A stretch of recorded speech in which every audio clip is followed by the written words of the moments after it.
Call this meeting of the Select Board with the Town of Ayer to order Tuesday, June 16th of 2026. This meeting/hearing of the Ayer Select Board will be held in person at the location provided on this notice. Members of the public are welcome to attend this in-person meeting. Please note that while an option for remote attendance and/or participation via Zoom is being provided as a courtesy to the public, the meeting/hearing will not be suspended or terminated if technological problems interrupt the virtual broadcast unless otherwise required by law. Members of the public with a particular interest in a specific item on this agenda should make plans for in-person versus virtual attendance accordingly. This meeting will be live on Zoom in Channel 8. The public may access the proceedings by joining Zoom meeting ID 978-772-8220 or by calling 929-205-6099. For additional information about remote participation, please contact Carly Antonellis, Assistant Town Manager at atm@ayer.ma.us or 978-772-8220, extension 100, prior to the meeting. If I could ask everyone to please rise for the Pledge of Allegiance. I pledge allegiance to the flag of the United States of America and to the republic for which it stands, one nation, under God, indivisible, with liberty and justice for all. Thank you. Okay, everyone have a chance to review the agenda? Mm-hmm. Okay. You have an amendment? Do I? Oh, was that lady? It's under appointments. Yes. Yep. I had no. No change. I make a motion that the board approve the agenda as presented. Seconded? Okay, all those in favor? Aye. Aye. Chair says aye. Okay. The agenda is approved. Do we have any public input for anything that is not on the agenda? Yeah, come on up. Do I sit or? Yep, you can sit. State your name and your address, please, for the record. My name is Barry Sullivan. I reside at 7 Parr Lane, Hudson, New Hampshire. Good evening. Again, my name is Barry Sullivan. I'm a trustee of the Sullivan Investment Trust, which owns the property on the north side of the West Main Street Bridge, directly abutting both the east and west abutments on both sides of the Nonacoshes Brook. A landmark you may recognize on that land is a billboard structure adjacent to the bridge. My purpose tonight is simply to place a factual timeline on public record. On April 23rd, we were surprised to discover that our land was being used without permission. The area was cleared, environmental booms installed, and a cement containment structure built next to our billboard within approximately 24 inches of one of our support beams. On April 24th, we notified the town, posted no trespassing signs, and requested contractors be kept off the property due to liability exposure. On May 14th, the town manager confirmed in writing that all contractors have been instructed to stay off our land until access issues are resolved, and we appreciate that assurance. Since then, we have been working with the town manager, Robert Properbrand, DPW Director Van Scalwick, to identify the correct access instrument. Our first discussion involved the possibility of a memorandum of understanding, but an MOU is non-binding, cannot authorize access, and does not provide liability protection, identification, or enforceability. For those reasons, the MOU concept was not pursued further, and no draft was ever provided. More recently, we received a license agreement. After reviewing it carefully, the trustees determined that a license agreement is also not appropriate. It is non-recordable, revocable, does not convey property rights, and lacks enforceable protections needed to safeguard the trust, the property, and the town. At the same time, we learned town engineers have already prepared a fully surveyed, stamped, recordable easement plan identifying temporary easement TE2 and a permanent easement E2 on the property. The plan was approved by this board on May 19th, and the town's appraiser was contacted the same day to begin valuation. This is a standard process for a temporary construction easement and permanent easement, not a license agreement. The trustees believe correctly and legally sound path is to proceed with a temporary construction easement and an associated permanent easement developed in parallel, recorded at the registry, and approved through the proper channels. Finally, we need clarification on the current containment wall near our billboard, which appears within 24 inches of one support beam, 57 inches of the second. Even if this wall is not on trust property, it does not appear to meet the town's setback requirements, and its proximity creates a foreseeable risk to the revenue-producing structure and potentially a liability for the town. We look forward to receiving clarification. We appreciate the efforts made so far. We want to continue working cooperatively with the town to ensure the success of this important infrastructure project within the proper legal framework that protects both the town and the trust. For your convenience, I have provided a brief summary of these points for the board's reference. Can I provide that to you? This copy? Sure. Thank you.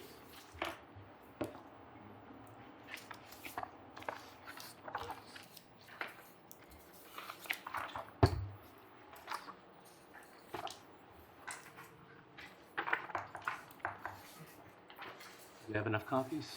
Yeah, I'll take one. You're welcome. Thank you for your time. Thank you.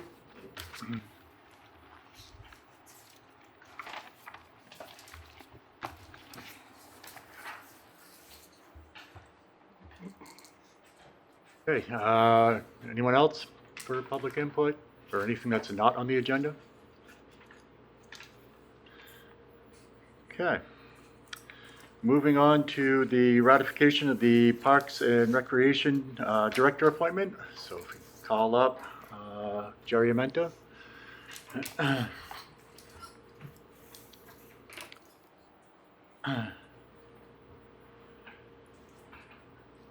Hello again. Welcome, Jerry. You want to Mr. take- Chairman, members of the Select Board, it gives me pleasure to introduce Mr. Jerry Amenta, who I know is not a stranger to the town or the Parks Department. He is before you this evening on recommendation for ratification of his appointment as the Parks and Recreation Director. As the board is aware, upon the resignation of the previous director, we advertised the position. We received 9 applicants by the position deadline. As standard practice, there was a screening committee put together that consisted of myself, the assistant town manager, the chair of the Parks Commission, Ms. Sarah Gibbons, and Mr. David Grubb, also a member of the Parks Commission. We vetted and reviewed the applications. We selected 4 individuals for interview and conducted those interviews. And Mr. Amenta was referred by the screening committee to the Parks Commission to be interviewed, which he was last week. And the Parks Commission voted 4-0 to recommend his appointment. So it gives me great pleasure to present Mr. Amenta this evening. You have in your packet a cover letter as well as his letter of intent and his resume from the process. I would like to also just add that, as the board is aware, Jerry served as an interim parks director for just over the last month. And in that time, we've gone from having only 3 potential lifeguards to being in a position that the beach will open as scheduled, fully staffed. The beach is all set up and ready to go. His efforts on Peroni Park have been duly noted by many. I've received lots of compliments in the short time it has out as his work there. And I think you'll find that his vision and passion for the Parks Department and the town will serve us well. So with that, Mr. Chair, I'll turn it back to you. We'd be ultimately looking for a vote to ratify the appointment, and we'll discuss the personal service contract later this evening. Very And good. I don't know if Jerry has anything he'd like to say. Yeah, turn it over to you, Jerry. No, Just that I appreciate the opportunity, especially in the support over the last month as well. And no, just that I'm highly energized and motivated to continue my efforts to maintaining the parks and making sure that they're safe and clean and in a place that the town can be proud of, and that everybody, including Perney Park and the beach, has a great experience when they get there. Good. Yeah, so I think most people know I was on the commission with you for 3 years, and, I know the parks and the program very well, and I have to say I've been, just absolutely ecstatic with what you've done in the interim. I've heard from many different people, how the park is looking so much better. The beach, which is obviously one of the crown jewels of the town, especially this summer, just knowing, like, putting the docks out, how much of a project that is. And I saw they were out there, they're ready to go. So, I'm very happy with this. You have questions or?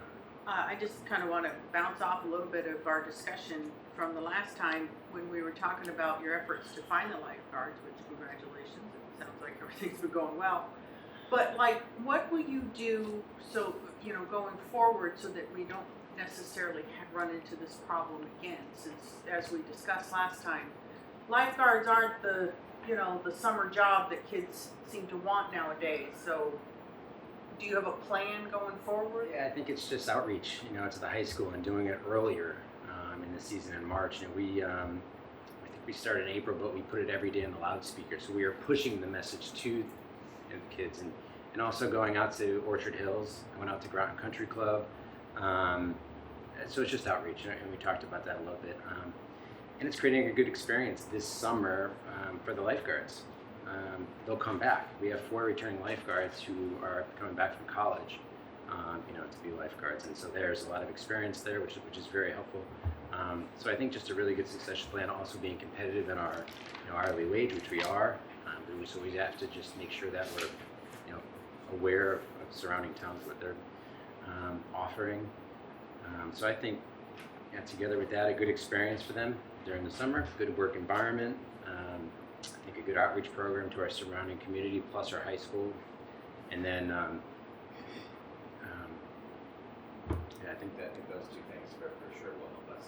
And doing it early, being more proactive. I think the past few years maybe we weren't as proactive as we should have been. So, Sounds great. I do agree with that. And this position is kind of a very, almost like a unicorn, where you have to be able to do the admin part as well as, being in the dirt and the maintenance and fixing things. And, looking at your resume and what you've done, you have that combination, which is rare. Yeah, no questions. I'll make a motion that the board ratify the Parks and Recreational Director appointment as presented. Seconded. Okay. All those in favor? Aye. Aye. Chair says aye. Congratulations. Congratulations. All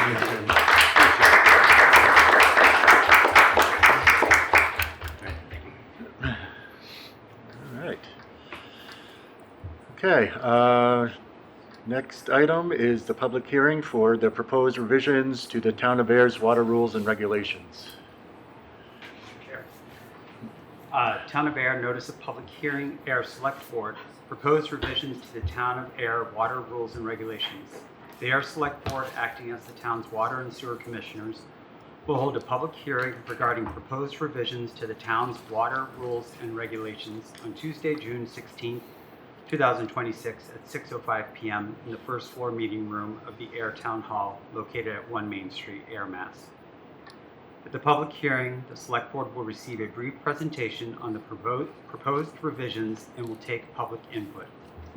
These revisions are being proposed as required by the Water Management Act permit renewal process. The 3 main changes include the addition of seasonal limits on non-essential outdoor water use, adding language for what water use is not restricted, and adding language for variance request information.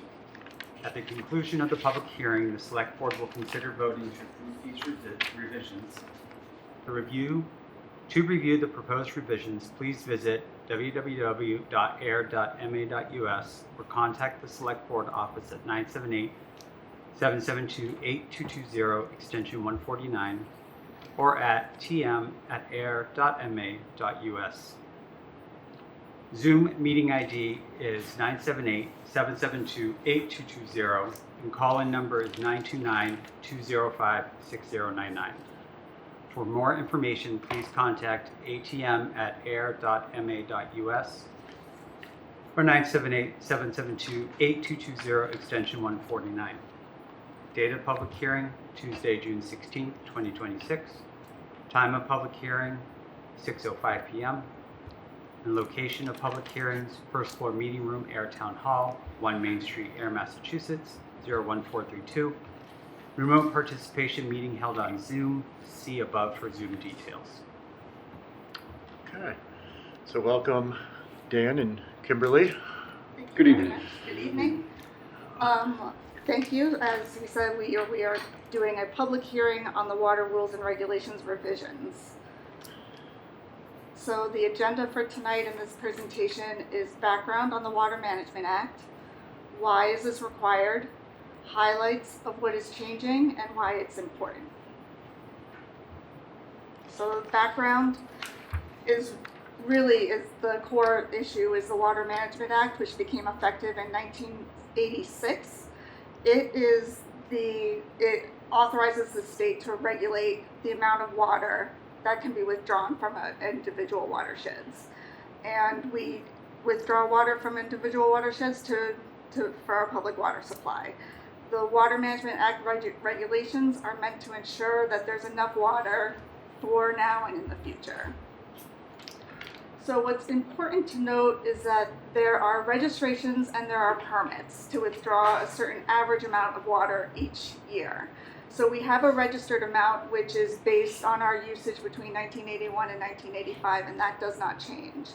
But then there's a permitted amount, so if we want to use water above that registered amount, we have to get a permit for that. And that renews every 20 years, or give or take, depending on extensions and whatnot.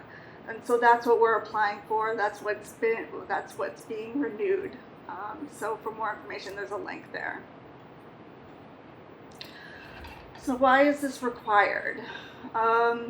Ayer's Water Management Act permit renewal application for the Merrimack River Basin, so Spectacle Pond, was recently submitted. So I'll note that Ayer has 2 watersheds, and we have the Nashua and the Merrimack, and we're just dealing with the Merrimack at this time. And Spectacle Pond wells are in the Merrimack River Basin. So after the submittal, the Mass DEP issued an order to complete with a list of special conditions that we had to address. We provided those responses, and DEP is now reviewing.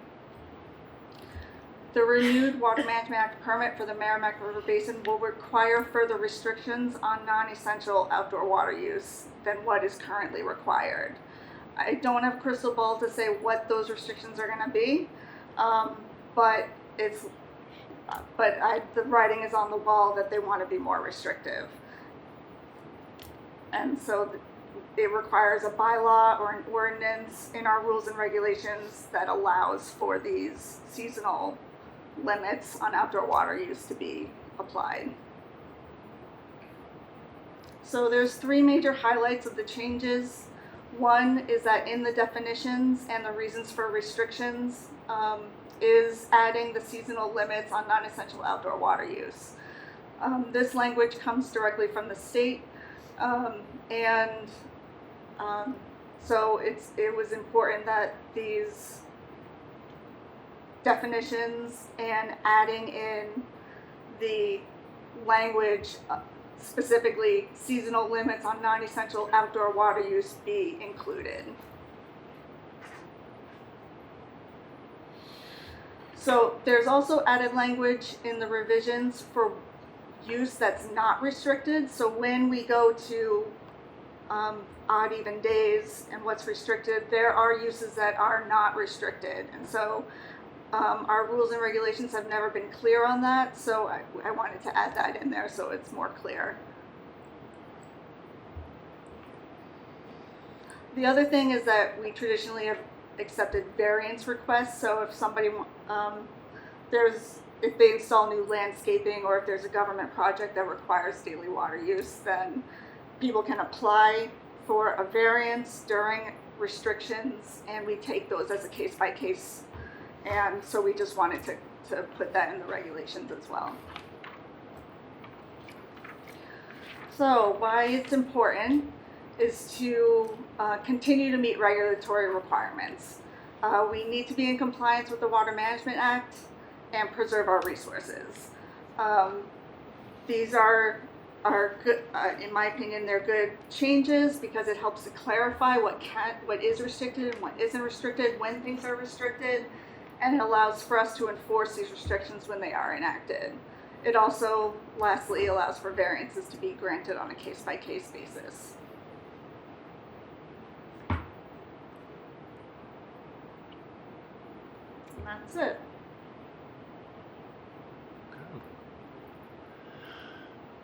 Questions? Yes. So, sorry, I can't figure out which glasses are working. So when you're making the changes and when we have to make, restrictions depending on the season and whatnot, do you find that people are getting the information? Because there are people that don't follow social media. So how are you getting that information out to them? Are you sending out a flyer? How are you doing it? So for the time being, we have the signs that are all over town. That the only restriction we have is the calendar restriction, the May through September, the odd even watering, and so we have signs around town. Assuming that changes, we will get new signs that describe the new changes. We do the social media posts, we do email blasts, we do the website. We don't publish in newspapers or anything like that. I'm open to suggestions on how else we can get the word out. Well, honestly, I don't know if this would work. But I just, over the years, little things that I've seen, and I sometimes wonder if there should be like a quarterly thing or something, even to remind everybody, hey, like for example, if you were sending one out in March, for that quarter, you'd be saying, hey, come May, we expect to go in front of the select board to say whatever the new restrictions are going to be. Okay? So at least you're giving people a heads up, you know? And then, your next one would say, when it comes up after your next quarter, like, okay, this got approved. And then, and it also kind of gets people to understand that maybe it's a regular thing. So, again, just ideas. There's also, some people still watch Channel 8 on APAC. Maybe you could put a flyer on there to say, hey, this is what's going on. I'm not saying, I know that the information's getting out there, but I also know that there are a lot of people that are not following social media. And, those are probably the ones that we're probably needing to reach, so I'm just trying to figure out, and there's also people that are disengaging from social media because it's too much, so, another way, and as a reminder for somebody to say, hey, sign up for an email or a text or something like that. So just, other ways of trying to get the information out, because the signs, I have to laugh because, and I've said this a few times over the years, like, well, you mean that when you said we're just going to do the eat not, I'm like, oh, so we're going to follow the sign that's out there? But that sign's been there so long, we ignore it. So if the sign changes, that's not that in a way is a good thing, because hopefully if you make it a different color, I'm like, oh, that sign's changed, let me read it. So that's a new way.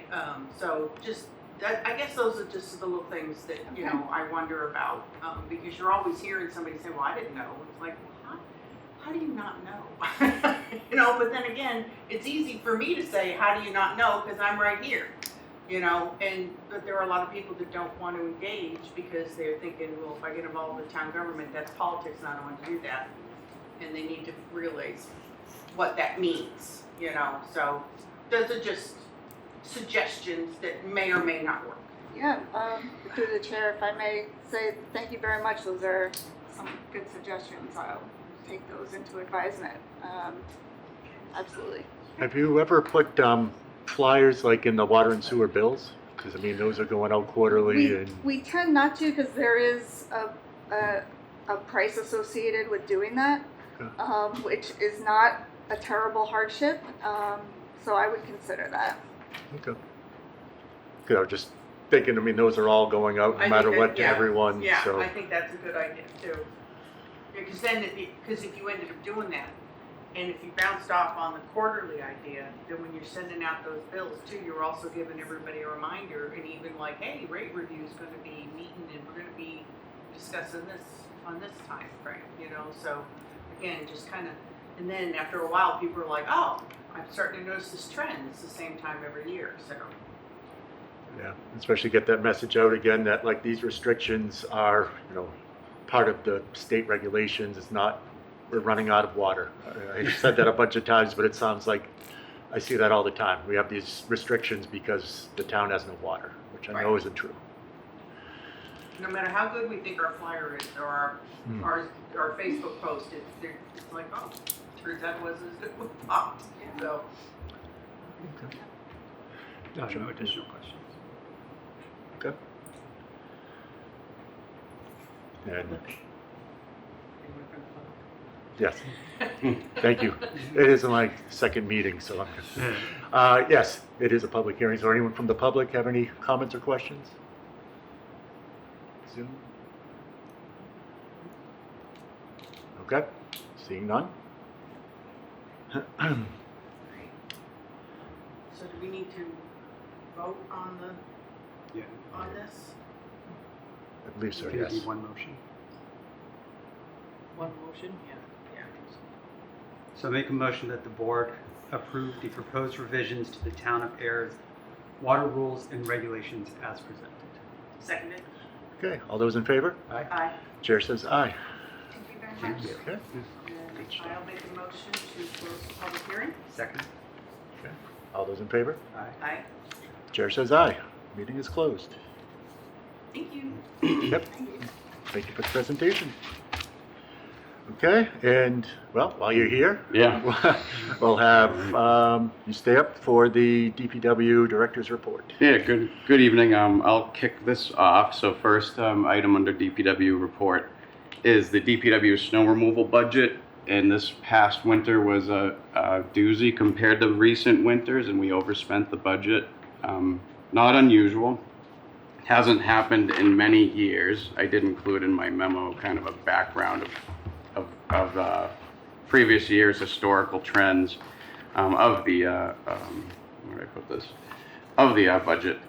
And so there's a few ways to deal with that for the town. And the most common way that the town has done it before, and working with Robert and Barbara, the finance manager, the way we recommend would be to capture the deficit on the what's called the recap sheet, the recapitulation sheet, which is for FY27.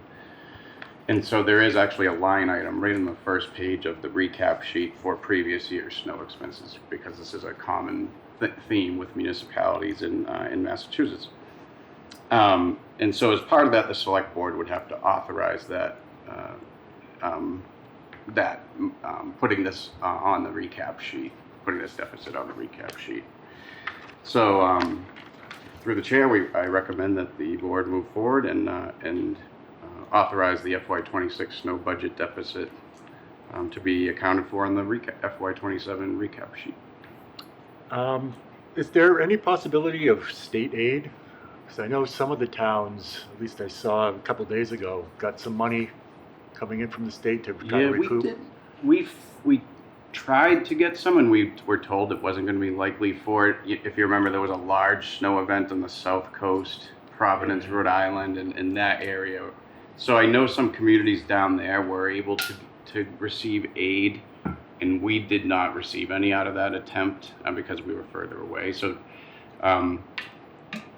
so we did not get any as part of that endeavor, but there was no other aid I was aware of to potentially take advantage of. Okay. Yeah, because all the towns that I saw was like Plymouth got 660,000 Yeah, or whatever. they but had those, that 30 those inches and plus down there, and there was a so emergency that- declaration which they were able to take advantage of. Yeah. Okay, all right, that answers my question. Still traumatized from 2015. Yeah. Okay, any other questions? I'll make a motion that the select board authorize the FY '26 snow removal budget deficit of up to $140,770.45 to be accounted for on the FY 2027 recapitulation sheet. Second. Okay, all those in favor? Aye. Aye. Chair says aye. Yeah, thanks. Kimberly's got the next item. The next item is the execution of a contract for the wastewater treatment plant fiscal year 25 pump replacement. So this is part of a five-phase capital improvement project. This is phase 4 that we're in, and this phase 4 is being broken out into two parts. So this is the first part. We opened bids on April 1st. Barbado Construction was the lowest and most responsive bidder, and so we are recommending that they be awarded the contract in the amount of $894,683, and this is to replace several pumps at the wastewater treatment plant. And I will note that the contracts are over there, and I'll bring them over. They're like big books, Yeah. so I'll have to give them to you one at a time, but I've got a signature tab, so you know where to sign. All right, sounds It's good. awkward at best. Questions? No. Make a motion that the board vote to execute the contract for the wastewater treatment plant fiscal year 2025 pump replacement in the amount of $894,683 for signature by the chair. Seconded. All those in favor? Aye. Aye. Chair says aye. Okay. Awesome. Last thing, just a handful of project updates we want to make the board aware of. One, timing really good on this one. 2026 road paving. We're having kind of a light year this year for our road paving, and where we're going to pave is a portion of Cambridge Street, portion of Norwood Ave, and Adams Street. And these are the roads last year we did water main and storm drain improvements on. And so they've actually been out there already, and we'll be reclaiming this week. We have notification out and getting binder down by the end of the week, and hopefully by the end of the month have those that area completed. But there will be sidewalk improvements to go with that. And Matt Hernan, the town engineer, has done a good job on our website of having a DPW construction projects page, and so all our major projects are up there. The other project we haven't touched base on in a while is the Clearwell / water supply. And Kimberly, you want to take a stab at that? Right. Yeah. So demand has been okay. Demand has gone up for the past month or two, and we have been struggling with meeting demand. We did end up purchasing water from Devon's for the weekend of June 4th to June 8th, but that is something that we had to do. We are hopeful that this Clearwell project will help this problem that we're having. And to date, that Clearwell has been filled and tested. It's meeting the testing requirements. We're doing final pipe work, and start doing the startup and pump testing. And we expect the Clearwell and finished pump station to be up in operation in early July. Yeah. Yeah. Those are the ones we wanted to update you on. That's it. You got a full meeting. Thanks. Thank you. All right. Should I Alright. remove the contract? Why don't Do you you want to Oh, do yeah. that? Leave them and then I'll get them to you tomorrow. Okay. Yeah. Thank you. Okay, next is Chief Gill to speak about the flock safety cameras. Mr. Chair? Yep. Just before the chief on his presentation. I was going to bring up under announcements, but if I could, Yes. under here, and Chief Gill is a very humble and modest gentleman, but I did want to recognize that at the Mass Department Mental Health and Law Enforcement Conference that was held on June 10th at the Boston College School of Law in Newton, that Chief Gill was awarded their Law Enforcement Leadership Award. The leadership and efforts specifically recognized were the Chief's efforts to transition and save the Coyne Jail Diversion Program, which the board is aware of, that last year Coyne, which has provided mental health resources for police and public safety personnel involving 9 towns, was in jeopardy of ceasing to exist. And through the Chief's leadership, and we appreciate the board's support, Coyne is back in action, serving all 9 towns, completely grant funded from a grant from the Department of Mental Health. And lastly, the citation specifically read, in recognition of Chief Gill's collaborative, forward-thinking approach has strengthened behavioral health response efforts across the Neshoba region and created a model that will benefit the communities for years to come. So I did want to bring that up since he was awarded that since the board last year.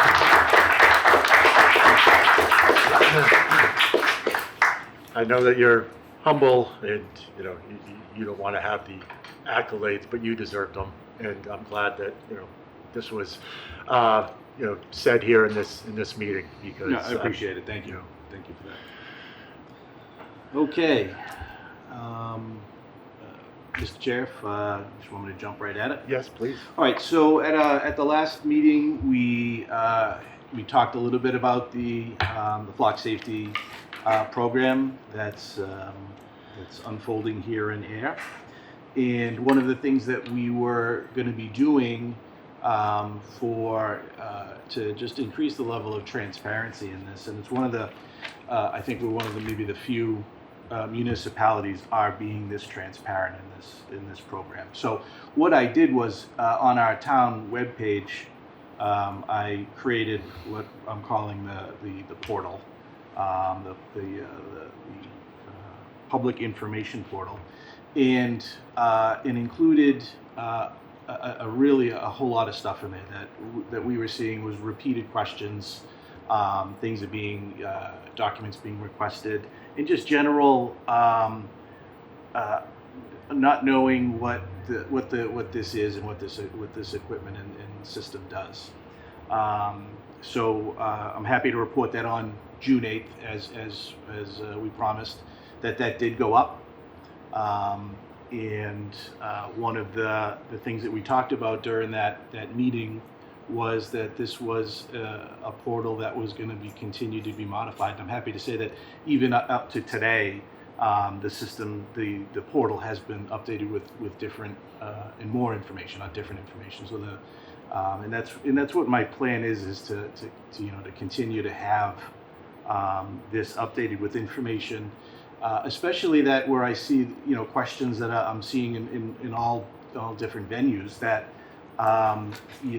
that especially if they're repeating, that means there's some confusion about that, and I want to try to get those answered as much as I can. I've received a couple emails from people with some questions, and I tried to address those in the FAQ part of the portal to answer. Either the emails that come in all the time with the myriad of topics and comments and concerns. I think that's maybe all I'd be doing for a while. So I think that the FAQ and that public portal is going to be a really good tool for us to be transparent and to offer those answers to everybody that has those questions. So moving through this, what we plan on tonight is just kind of going over the overview of the public information portal. So we're just going to do these 2 bullet points, and if there's any questions from the board. So flock safety overview. So it's a company. It's a national company. It's the industry leader right in the license plate reading technology. Their systems capture timestamp data that we can use in investigations and greatly speed up these investigations. Flock technology has been extremely successful in solving high-profile cases around the country and in locally here. If we can remember, maybe about a year ago, we had over in our next door neighbor at Harvard. They had I believe it was a FedEx driver that was robbed coming out, and there was very little information to go with except for the home surveillance camera. The information that was used in that home surveillance camera was they were able to go to one of our partner agencies and say, hey, does this make any sense? And the idea was to put it, they put the pieces of information in their search engine, and they were able to come up with the lead and make arrests. Without that system, that case would have been unresolved. And then the major ones around there. So, and I just don't want to focus on the major crimes that this can solve. In Ayer, we have crimes that that may be small, but to the people that are victimized, they're huge. So I don't want to diminish any type of minor crime and compare it to the major crimes is what we're looking for. Where we want to have this system work for our citizens, whether small crimes or big. A victim is a victim. Flock technology is used in 6,000 communities, 5,000 law enforcement agencies nationwide. It's also that they're being used in commercial settings as well. We're not connected to the commercial settings community though. Flock safety technology is used to solve 2,000 crimes per day across the country, and that accounts for 10% of all crime in the nation. So Flock is across the nation solving 10% of the crime that we're experiencing in the nation, and we hope to realize that that same percentage and increase and solve right there. Next.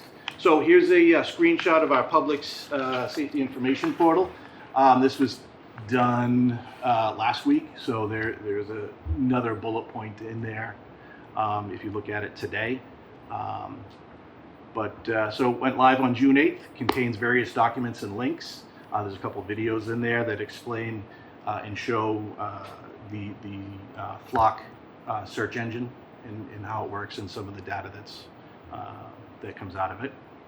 And like we talked about, will be updated periodically as it was today. So to access the portal, you can go to the town website, navigate to the police department's website, and on the left-hand side, you'll see the Flock Safety Public Safety Portal. Or if you want to Chief, write I'm just that gonna down. do a quick demonstration. How's that? Sure. Oh, we have the internet.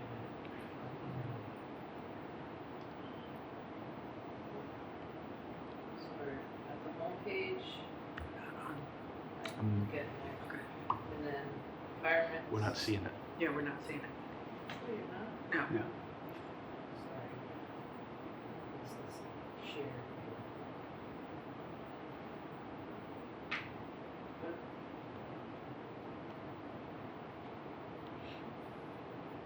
Homepage. Still not seeing it.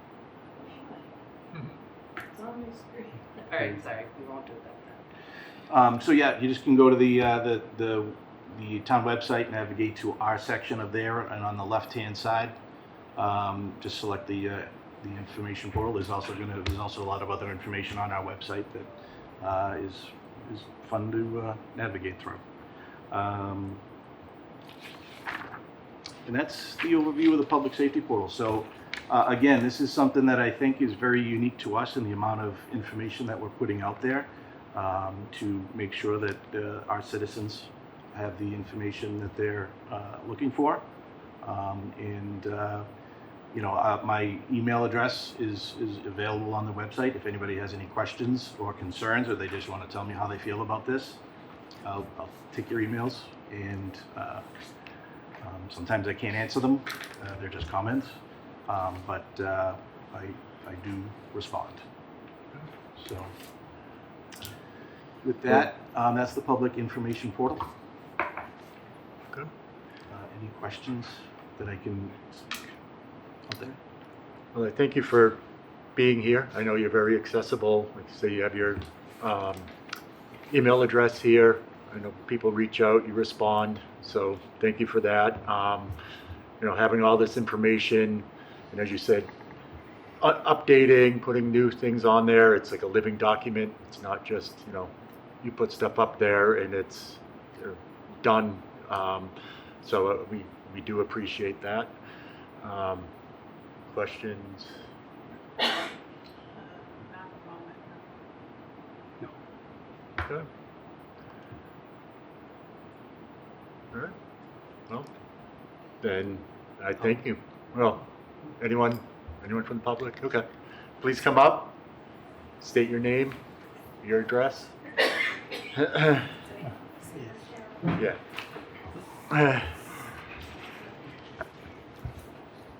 Hi, I'm Julie Landy. I live at 19 William Street. And yeah, I really appreciate you putting up all this information in the portal. I agree. I think it is pretty unique among all the municipalities. I really appreciate having all this info available to us. I think it does help the transparency a lot.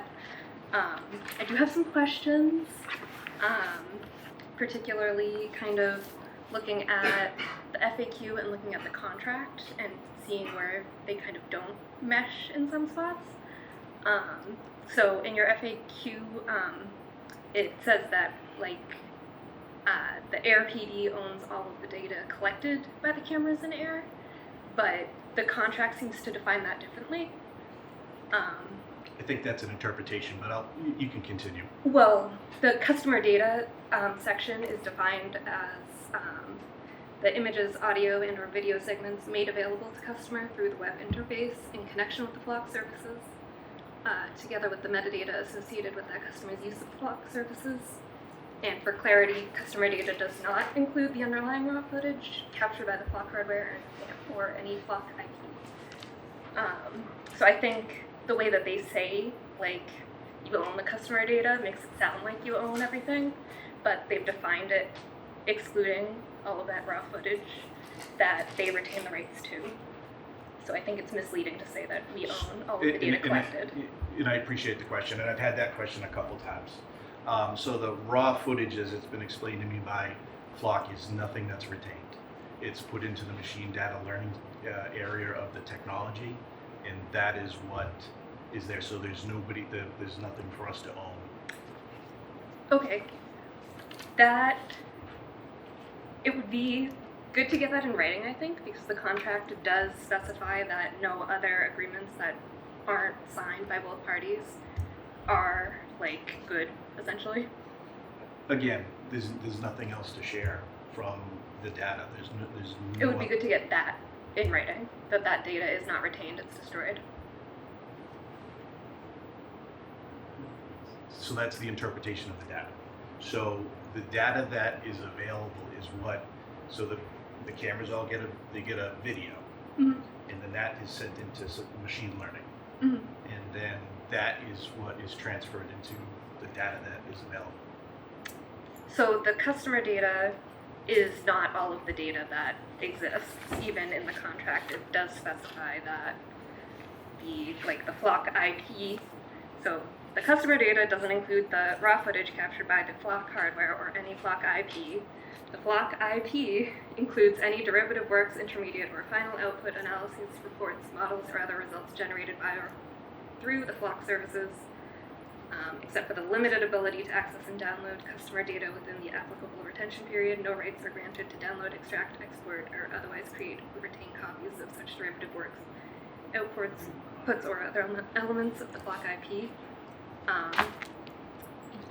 To me, it just sounds like there is data that is customer data, and there is data that is Flock-owned data. And that's why I said I think that's just an interpretation that you have. Okay. Cool. And then putting that to the side, I also,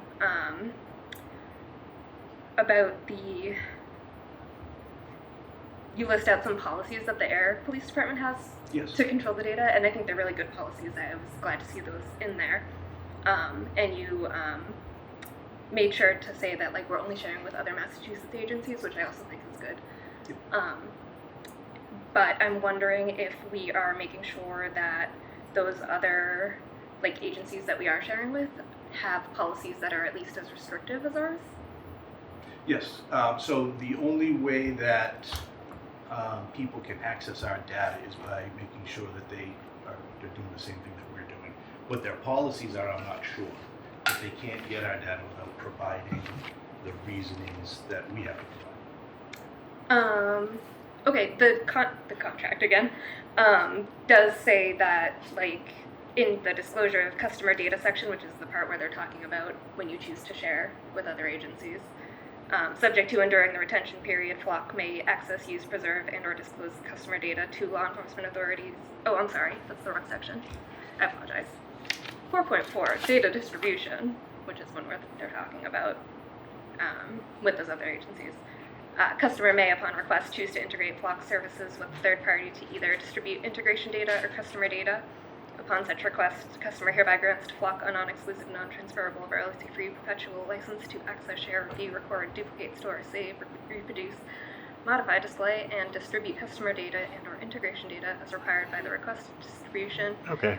We probably don't have to go through the whole entire know contract. the You get section. the idea. I mean, Customer acknowledges that such data may be viewed, recorded, duplicated, stored, saved, reproduced, modified, displayed, distributed, and retained by a recipient for a period longer than Flock's standard retention period, and hereby provides consent to such retention period. So they don't have to hold our policies. They can have less restrictive policies. So the as section, the regards. section that you're reading is if we work with a third-party distributor, so a different group. So there's technology out there that you can connect your Flock safety cameras, or any cameras for that matter, to work within that application. That's not talking about other police departments. That's talking about third-party applications. Okay. Interesting. Okay. And then my last thing that, irked me in the contract, is basically that Flock retains the rights. Got myself all mixed up here. Yeah, is that disclosure of customer data section. The subject to and during the retention period, Flock may access, use, preserve, and/or disclose the customer data to law enforcement authorities, government officials, or third parties, if legally required to do so, or if Flock has a good faith belief that such access, use, preservation, or disclosure is reasonably necessary to comply with the legal process, enforce this agreement, or detect, prevent, or otherwise address security, privacy, fraud, or technical issues, or emergency situations. So it's kind of a really broad. I know this section. I've gotten this question a lot, so it must be out there somewhere to highlight that. With the It could law be. I enforcement. just read it So myself. the section that you're referring to is if most people don't read their end user license agreements as they're really reading this master service agreement or end user license agreement. So that's in most of them. So what that says is if there's any type of legal process that's demanding them to turn it over, they will. If there's an emergency situation, they will. But it does give them like sole discretion to choose to release it if they that's feel. that's in most end user license agreements. And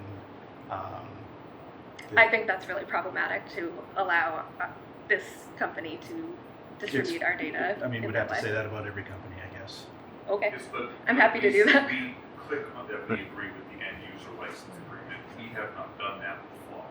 You have done that with Flock. I also think that Flock is a particular example that has shown themselves to be disreputable in a lot of ways in their dealings with other towns. Appreciate the comment.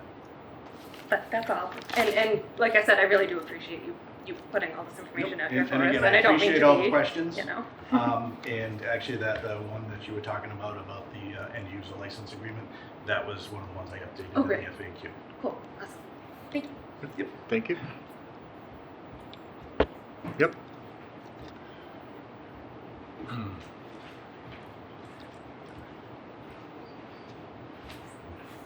It will come as no surprise that we are married. Luke Ennis, 19 William Street. Thank you for being in tonight, Chief, and like my wife. I'm sorry, Can you need to you- speak up. I can't Oh, hear I'm sorry. Can you say your name? Yeah, again, please? Luke Ennis. That's INES, 19 William Street.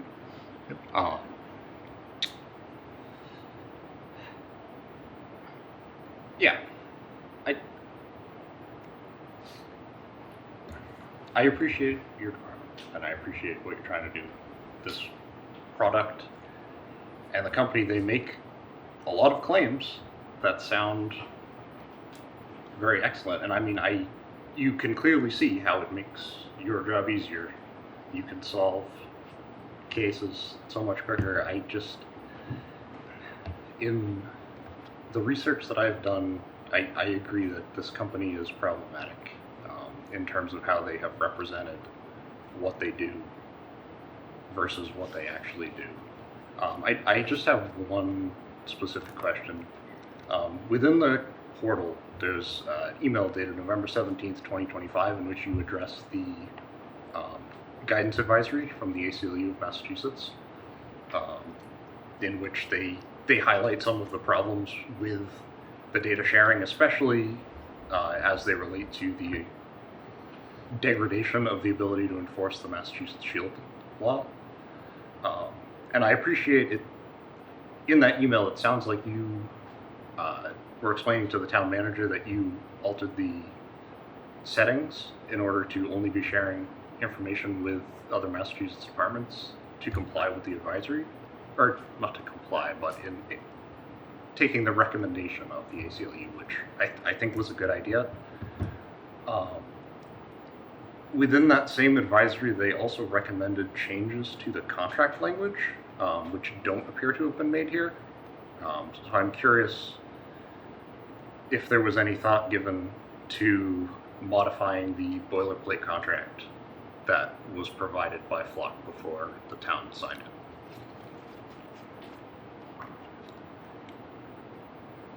The simple answer is no. Okay. The ACLU, you're right, that, they had a, they have an advisory that they put out to, the public, their members. And I looked hard at that because I wanted to see what they, what they were recommending to comply as best as it was a Massachusetts ACLU, it wasn't Yes. national. So I wanted to mirror that as much as possible. Mhm. Because I do respect the work that they do for the people and the citizens of Massachusetts. Okay. All right.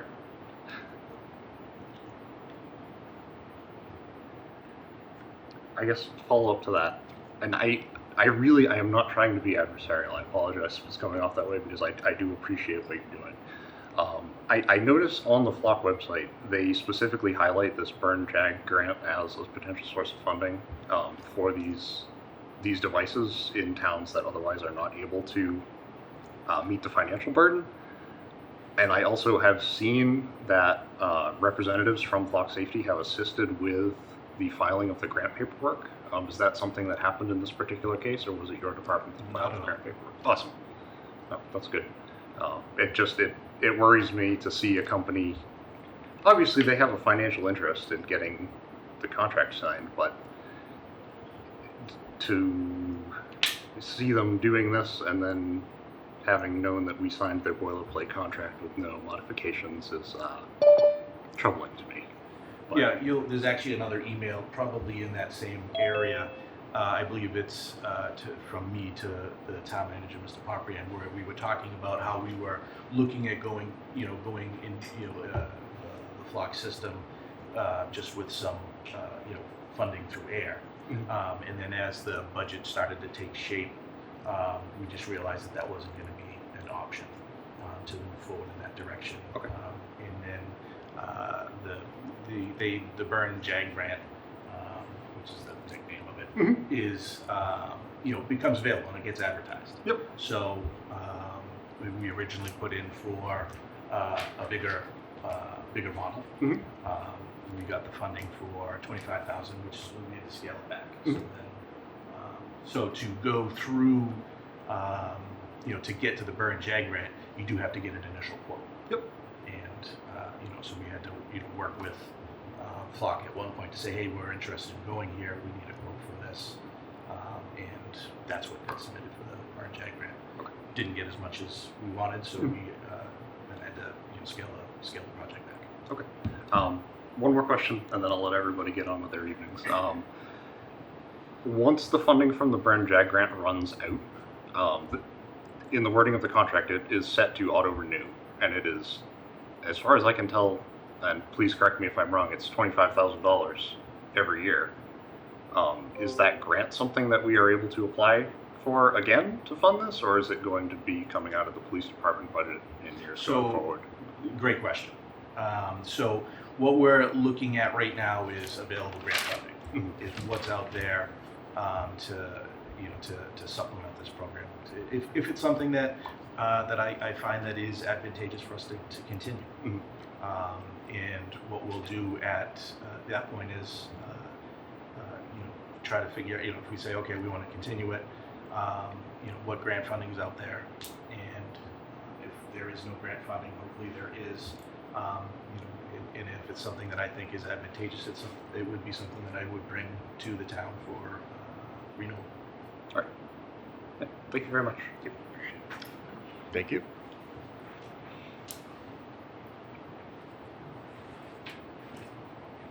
Yep. Hello. Eric Zeckman, Church Street, platitudes and great jobs and all that stuff. I really do think you're a very good asset to the town. But I think it's very clear that there are a lot of concerns about, hey, we put up some surveillance cameras in town, and no one knew about it until we put up the surveillance cameras in town. That doesn't feel very good.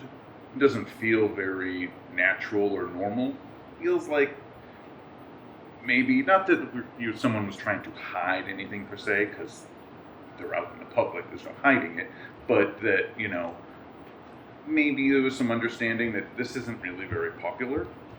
I don't know. But I think it's very clear that there's some strong feelings about this.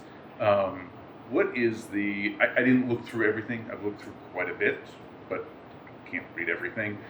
What is the current retention period? Because I know it said there were 3 choices, 3 levels, or whatnot. 30 days. And then after 30 days, is it the one that it's purged forever, can't be retrieved, or it's purged, but it's not really purged? We can pull it back if we need to. Awesome question. One of the things I just put up on the information portal today was the kind of a larger document from the data deletion after retention period. So it's a paper that's put out by AWS. It explains their complete data deletion process, specifically for the flock product. Right. So, but there was it gets deleted, or there's another one. Yeah, it gets deleted. People can't really choose it, but it still stays on the server. I don't know what you're talking about. All right. If I can help. Sure. If it's deleted, it goes into the trash can. But you can still go and have so you might be deleted, so then it goes to the trash can, but it can sit in the trash can for another 30 days until you go empty the trash. So this is nothing like a Windows operating system. This is done by Amazon Web Service on the government side. So not only does it get deleted, the fact that it gets deleted is deleted. So it's a delete. And I think there's another level of delete. It's in there, and that's beyond me. But it talks about all of the different levels of deletion that's there. And excuse my thank you. Excuse my ignorance on the entire program. This is not something I've delved into prior to the last week or so. ADLR, right? Automatic driver's license. No. ALPR. Yeah, that. Sorry. So it just records driver's licenses. It's all that it captures. So the ALPRs capture the vehicle and the license plate. Okay. What about, because it's on the street, what about people walking past on the street? So the one that's out front is a surveillance camera, just like that it's in every other surveillance camera that you see around the town. Okay. I mean, that again, it seems problematic and a bit of an invasion, although I understand it's on a public way. So it's not really private, it's a public way, but you bring up an end user agreement, and I apologize, commented before that, yes, but I didn't agree to that end user agreement. You did for me.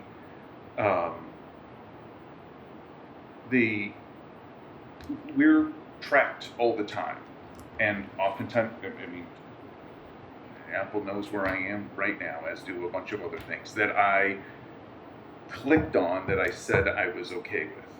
But people just go back and forth all the time, and that is essentially feels like, I don't know a legal definition, infringing upon their ability to move about the town, the state, wherever, without being tracked. Because as much as we can say, well, you need a really good reason to see it or whatever, point being, the most valuable thing in the world right now is information. And that's just more information on everybody that no one consented to. So, two things. One, we're talking about this end user agreement. So that is about an emergency situation. That is about about court process. Mm-hmm. That isn't about the end user agreements for driving around or using your phone or whatever it is. That's not what any of the end user agreements talk about. They talk about court process. They talk about emergency situations. They're just explaining that in an emergency or court process, they are required, if not, required. I understand that, but what I'm saying is that you said you were okay with that. You agreed to the end user license, but it affects me as I drive my car or walk down the street in court proceedings. I know they always say if you haven't done anything wrong, you have nothing to worry about. Yeah. Again, I'm sorry, but it's not my job to trust all the powers that be explicitly that no one or nothing could ever go wrong or take advantage of anything. And I just think it's, people, if it records things, we have demonstrations or whatever. That's why I asked about, does it record just license plates? Surveillance is there for one specific reason, and that is to essentially curtail activity. Whatever activity you want it to be, surveillance curtails activity. That's and absolutely wrong. People get nervous. Well, I don't want to protest, or I don't want to whatever, because I'm on camera and I could get caught up in something that I'm not doing or whatnot. It doesn't feel comfortable. As much as I greatly appreciate the service you do, I've always said I don't go to work with a revolver on my hip, so thank you very much for that. I don't have to, you do, but there are some times where maybe I disagree with things that happen. That's what makes this country great. So appreciate that, and I appreciate your comments. Thank you. Okay, thank you.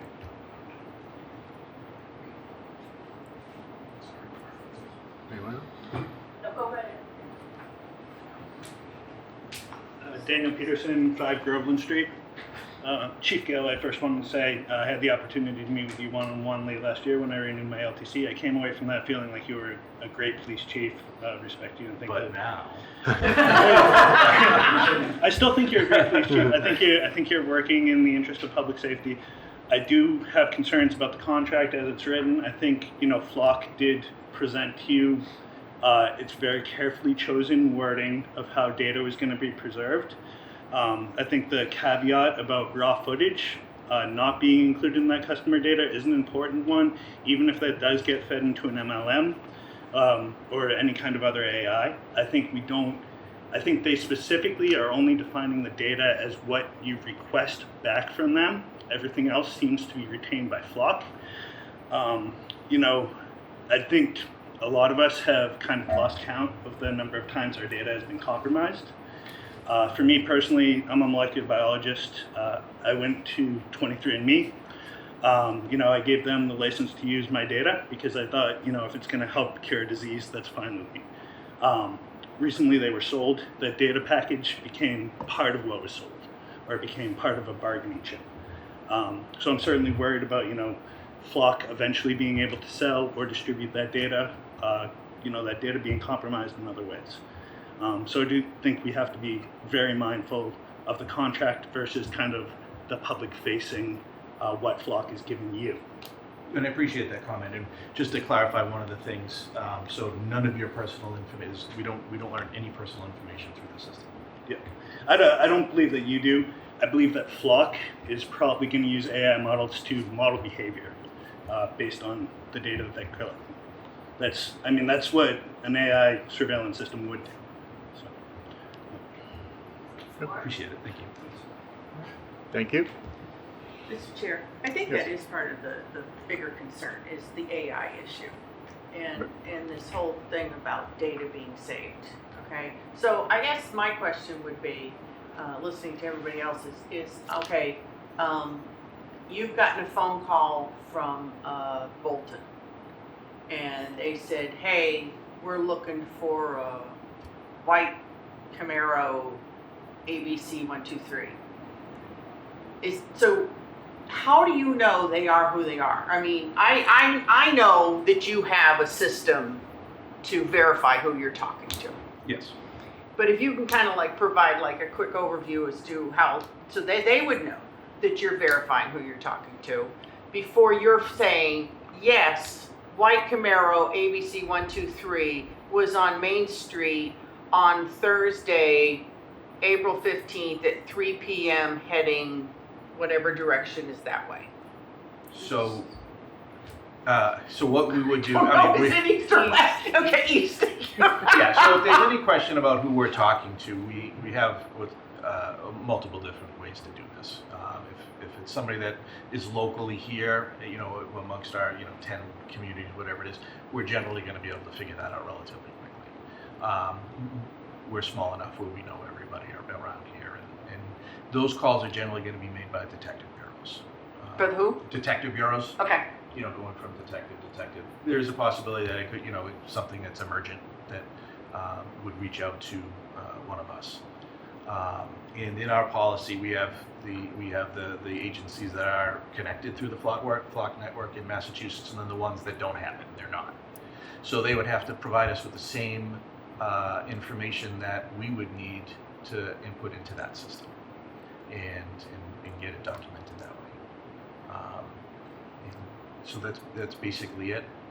And when you, I'm assuming you're providing a copy of that image?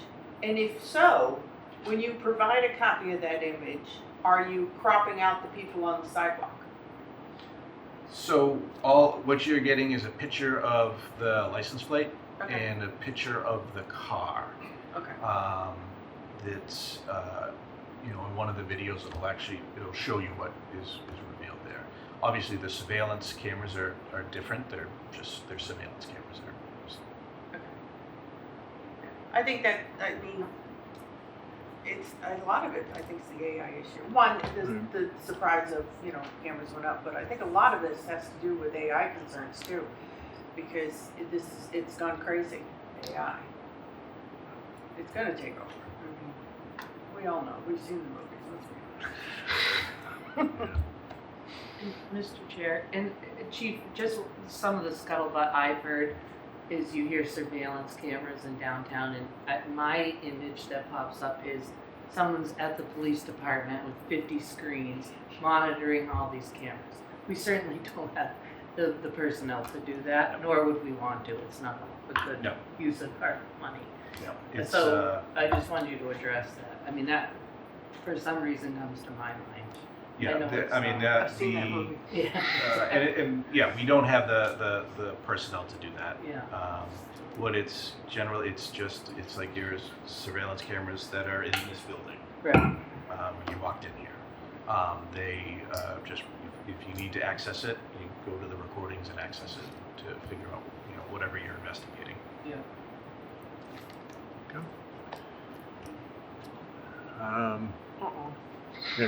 Someone who hasn't spoken yet.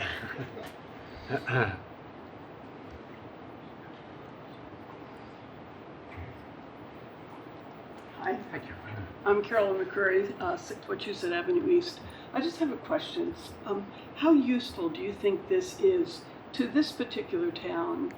Are there lots of incidents that you haven't been able to solve that this would help? Great question. We have a lot of we do have a lot of unsolved crimes. We've had some major crimes in town that I know that this would have absolutely prevented a murder. but we've had, multiple, crimes that don't rise to the level of murder that, this very well could, be the key that, gets us closer to that. But that's what this first year is about, is to determine, is this something that's useful to Ayer? That's what we're looking for. I mean, it's a real balancing act. Yeah, between the- and that's really why I wanted to tailor our guardrails to make sure that we have those in place for this program to be successful and safe for our citizens. Thank you. Thank you. Pauline? I wanted to make sure everyone else had a chance before I came. Hi. Good evening, everyone. My name, as you know, is Pauline Conley, and I live at 40 Cambridge, which is nothing but a dirt pile. For a few more days. Well, a couple weeks. We've known each other a very long time. I'm going to ask some procedural questions. I'm not going to repeat what others have said about the contract, but what the young lady said is correct. We are in a bind with this contract. It's called the contract of adhesion. We had no say in any of the language of that contract. My only question about the contract is, and I think I know the answer, but let's get it out there. Did town council review it? I didn't find anything that said they did. No. Okay. So I would immediately request, if we ever go forward with this in a renewal, that they do, and that we have input in what it says to clear up some of the inconsistencies that I saw there. And that's down the road. Procedurally, however, and this, I got all of this off of your portal. Not portal, our. The check was it. There are two contracts. There's the grant contract, which has to be performed by August 31st. That's the Byrne Memorial Grant. That's a separate document. Yep, we had to complete that. We complied with that by paying that. The invoice that Flock sent in December, or October, I'm sorry, we paid it December 18th from a source of money I don't recognize. I have never heard of, in all my years, looking at money in this town, unreserved cash. Could I please get a definition? Mr. Chair, I don't know what you were, I'd have to see the document.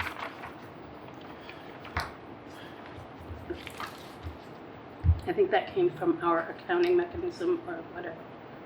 Yeah, I would, Mr. Chair, and which I will do, I can follow up with accounting. That would be great, because that question has been raised outside the portal on various websites. Right, and I know you can appreciate, it would be great if you and others would come right to the source and we can get the information instead of the public input. Well, I'll get you the answer. No, that's fine. I'm just saying, you know how to find me, Pauline. I am trying to present questions that I have read from the documents the chief put on the portal 8 days ago. The 8th. Yeah, 8 days ago.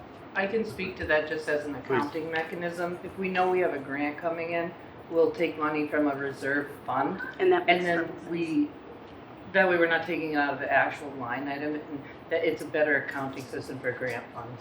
And that makes perfect sense to me, Yeah. Carly. I understand all that. But Yeah. there is a person out there, flockair.info, who is saying this money cannot be accounted for. Well, and they're wrong. he or she, I know, Yeah. but the public in Ayer is reading this portal or this document.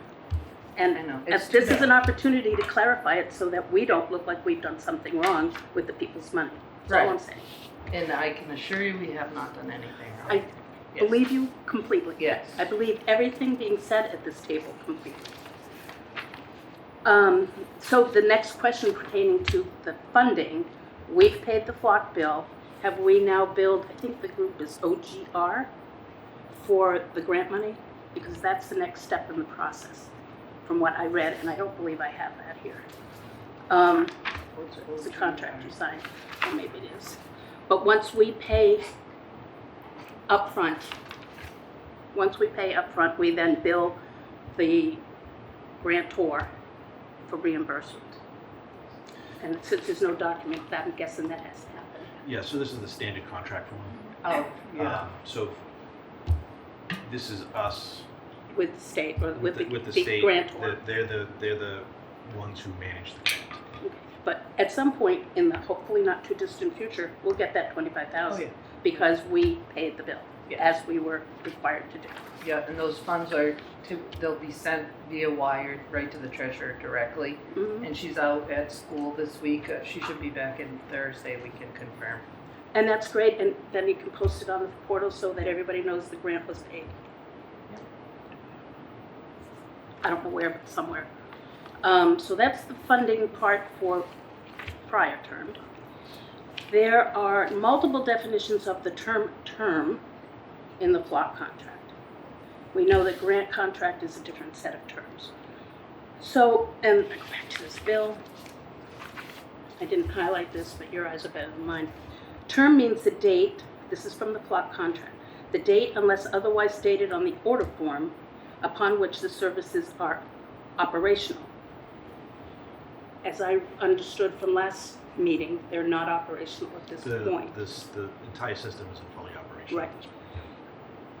I remember the meeting. Isn't fully operational. We're still waiting It's not. for the final equipment to be put in.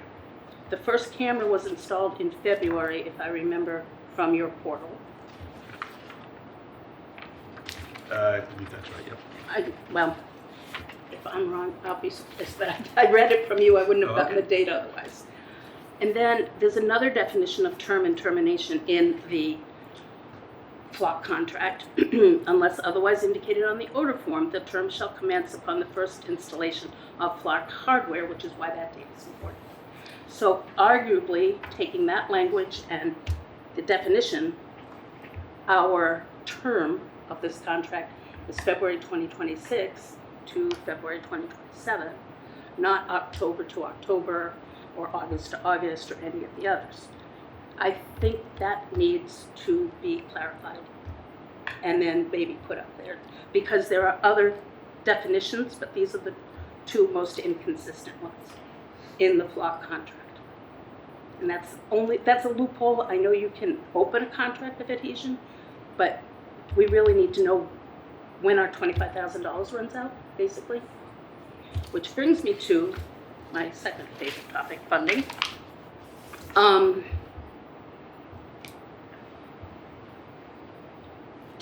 You spoke, it was very hard to hear, I'm sorry, because of the air conditioners, but you spoke earlier about seeking other grants if they're available to fund the next 1, 2, or 3 years. Yes. But if not, if I presume what you said is, if I'm correct in what I presume, you would then bring it to town meeting for approval. If for a grant or for funding? Funding, So just like any other contract. No, Mr. Pomprian, we would not be, I know you shook your head, that's why I asked. I'm not sure of the mechanism. I mean, if it's a grant funding, it's not. I'm not presuming sure that, if it is. take the grant concept out, no grants available, we have no more money, we want to carry forward this, So a town-funded program. it would have to be a town-funded contract. Oh, absolutely. It would be something that we would, I would imagine it would be spotlighted on one of the FinCom meetings that. Capital as we go planning, through. FinCom, town meeting, all of that, It yeah. would probably come out of the omnibus budget So because the- the capital, there's no real capital. Well, I don't know, we will never own the equipment? No. All right, well, okay, fair enough. So at some point in the future, absent any other grant funding, the taxpayers will decide whether we go forward by funding or not funding the program. The taxpayers always decide funding. Not on a grant. Well, I think didn't we just say that we're talking about I funding just from- want, it said, I've told this to so many people, I want at least acknowledgement that what I've told them is correct. If we have no other funds available, the funding for this program will come to the taxpayers at town meeting for approval. via the ombudsman. Via the ombudsman, or whatever. The omnibus? Thank you. Sorry. Yeah, Or ask in me the to police department pronounce budget, these Yeah, words. but somewhere in there. Yeah, so if I think I understand the question, and if I... I'm sorry if I confused you. No.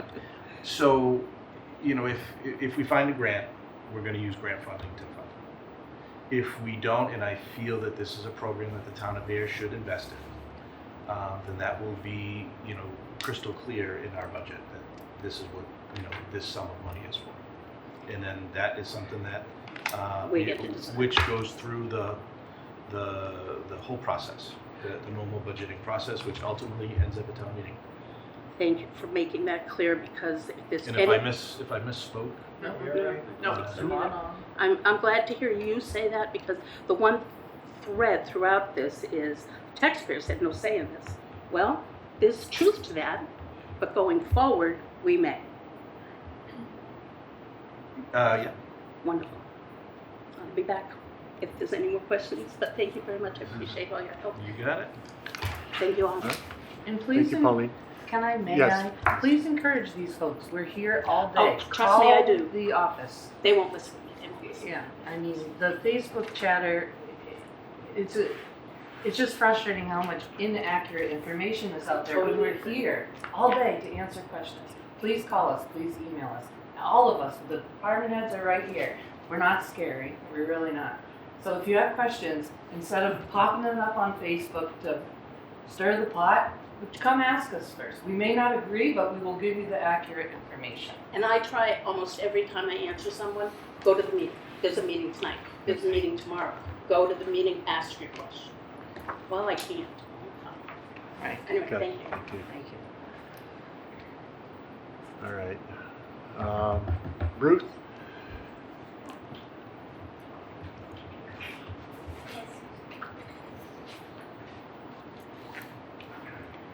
Ruth Maxon Schultz. I might have missed some of this because I came in late, but you can tell me if it has already been answered. It's sort of more the technical side. I pictured, Carly, like you said, it's not, you know, banks and then somebody watching it. That's what I was wondering Yeah. if it was or not. So how will the flock cameras interface with the present system in our police department? There have been glitches in our police department. We've missed recordings, and I wonder if that's going to happen with the flock cameras or on their own special system. I'm not sure I know how to answer that question, but I'll try my best.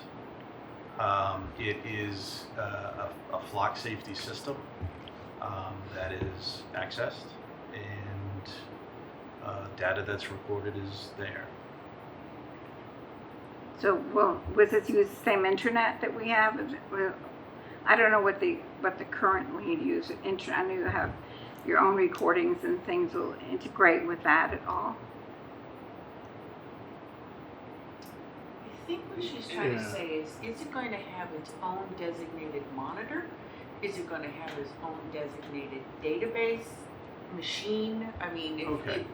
use the visual of like the old computers. Is it going to have, this one is only for flock? So I guess the best way to describe it is it's a separate database. It's a separate recording altogether. There's nothing that is recorded locally here in the PD. It's in the AWS cloud. Where, I'm sorry? The AWS cloud. Okay. And that's where the data resides. So nothing will come into the air police station as, Well, I don't know what Not that's. physically. I don't know what that question means. okay. I think there's no hardware. Yeah. There's no not. Yeah, drive. there's nothing that's going to reside at the police department. Okay, But you can access it there if needed. Correct. okay. Will the present policemen have to undergo training so they can respond to this flock system? Great question. Just put it up on the FAQ tonight. That was one of the questions I kept hearing as well. There's user training that everybody has to go through, and then depending on your role at the police department, that there'd be more advanced training. So you know how to either how to maintain the whole system or how to do be an administrator, detective would have different levels. So Do do you have to contract with Flock to get that training? No, Okay, it's just part of the training that they continually offer. okay.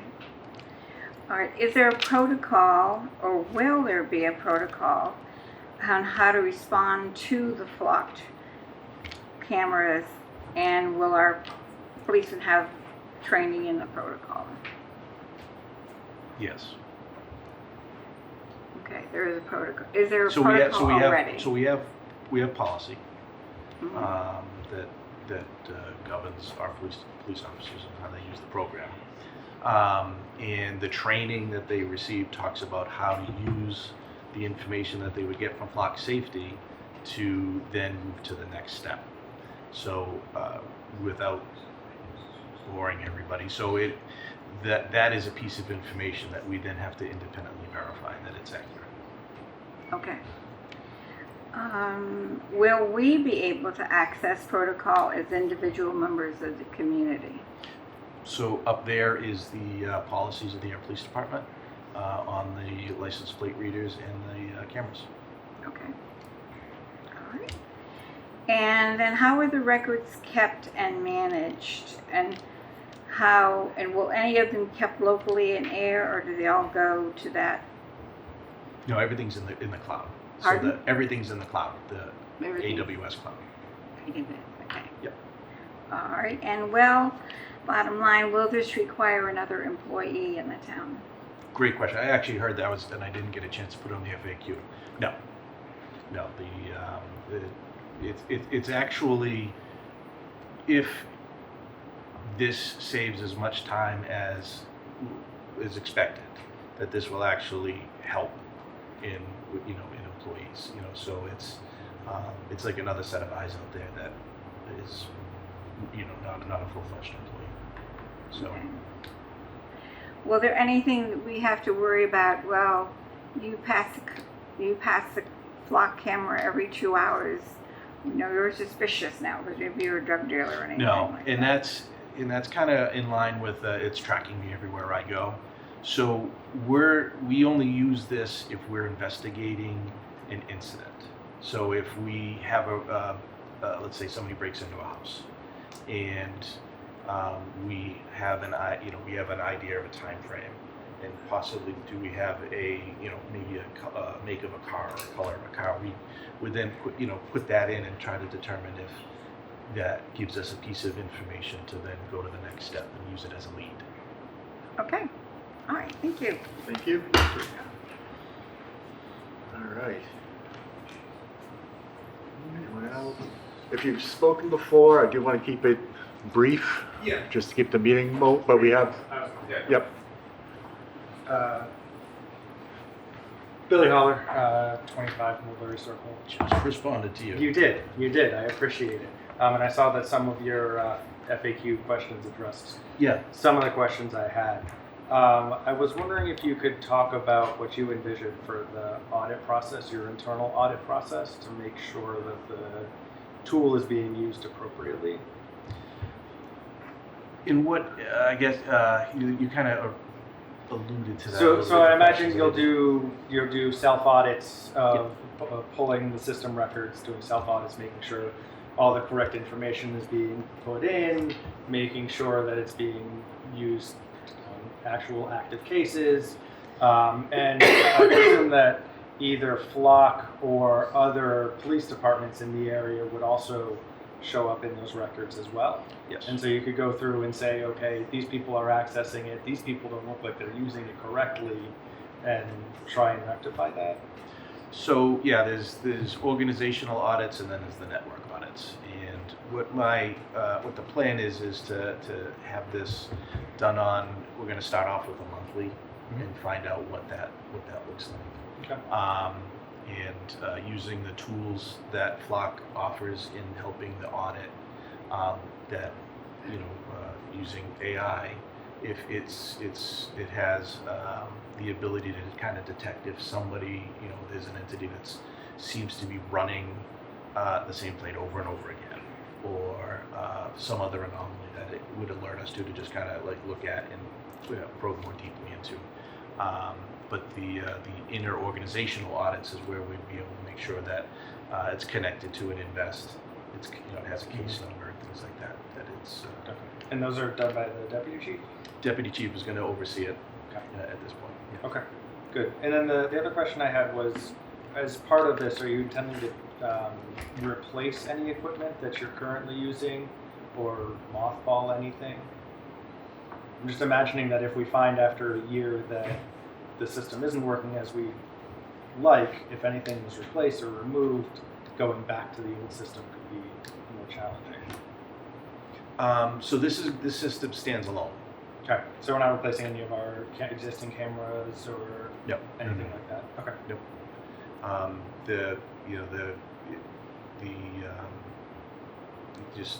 It's completely separate from any of the systems that are either around town or privately owned.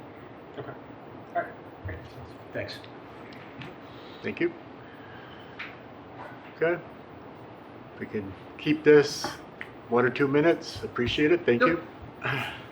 Luke Innes, 19 William Street again. Not a question so much as just a statement for public record. For myself and for people that I've talked to, I do not think that the concern is that the Ayer Police Department is going to misuse this data.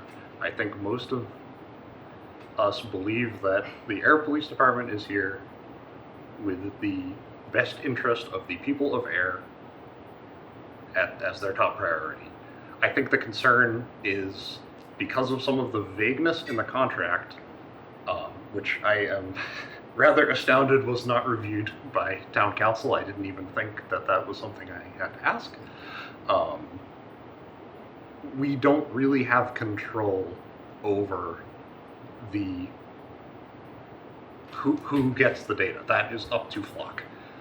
Flock is currently in the running for a contract with the United States Department of Justice. The FBI is seeking a company or companies to provide this service nationwide.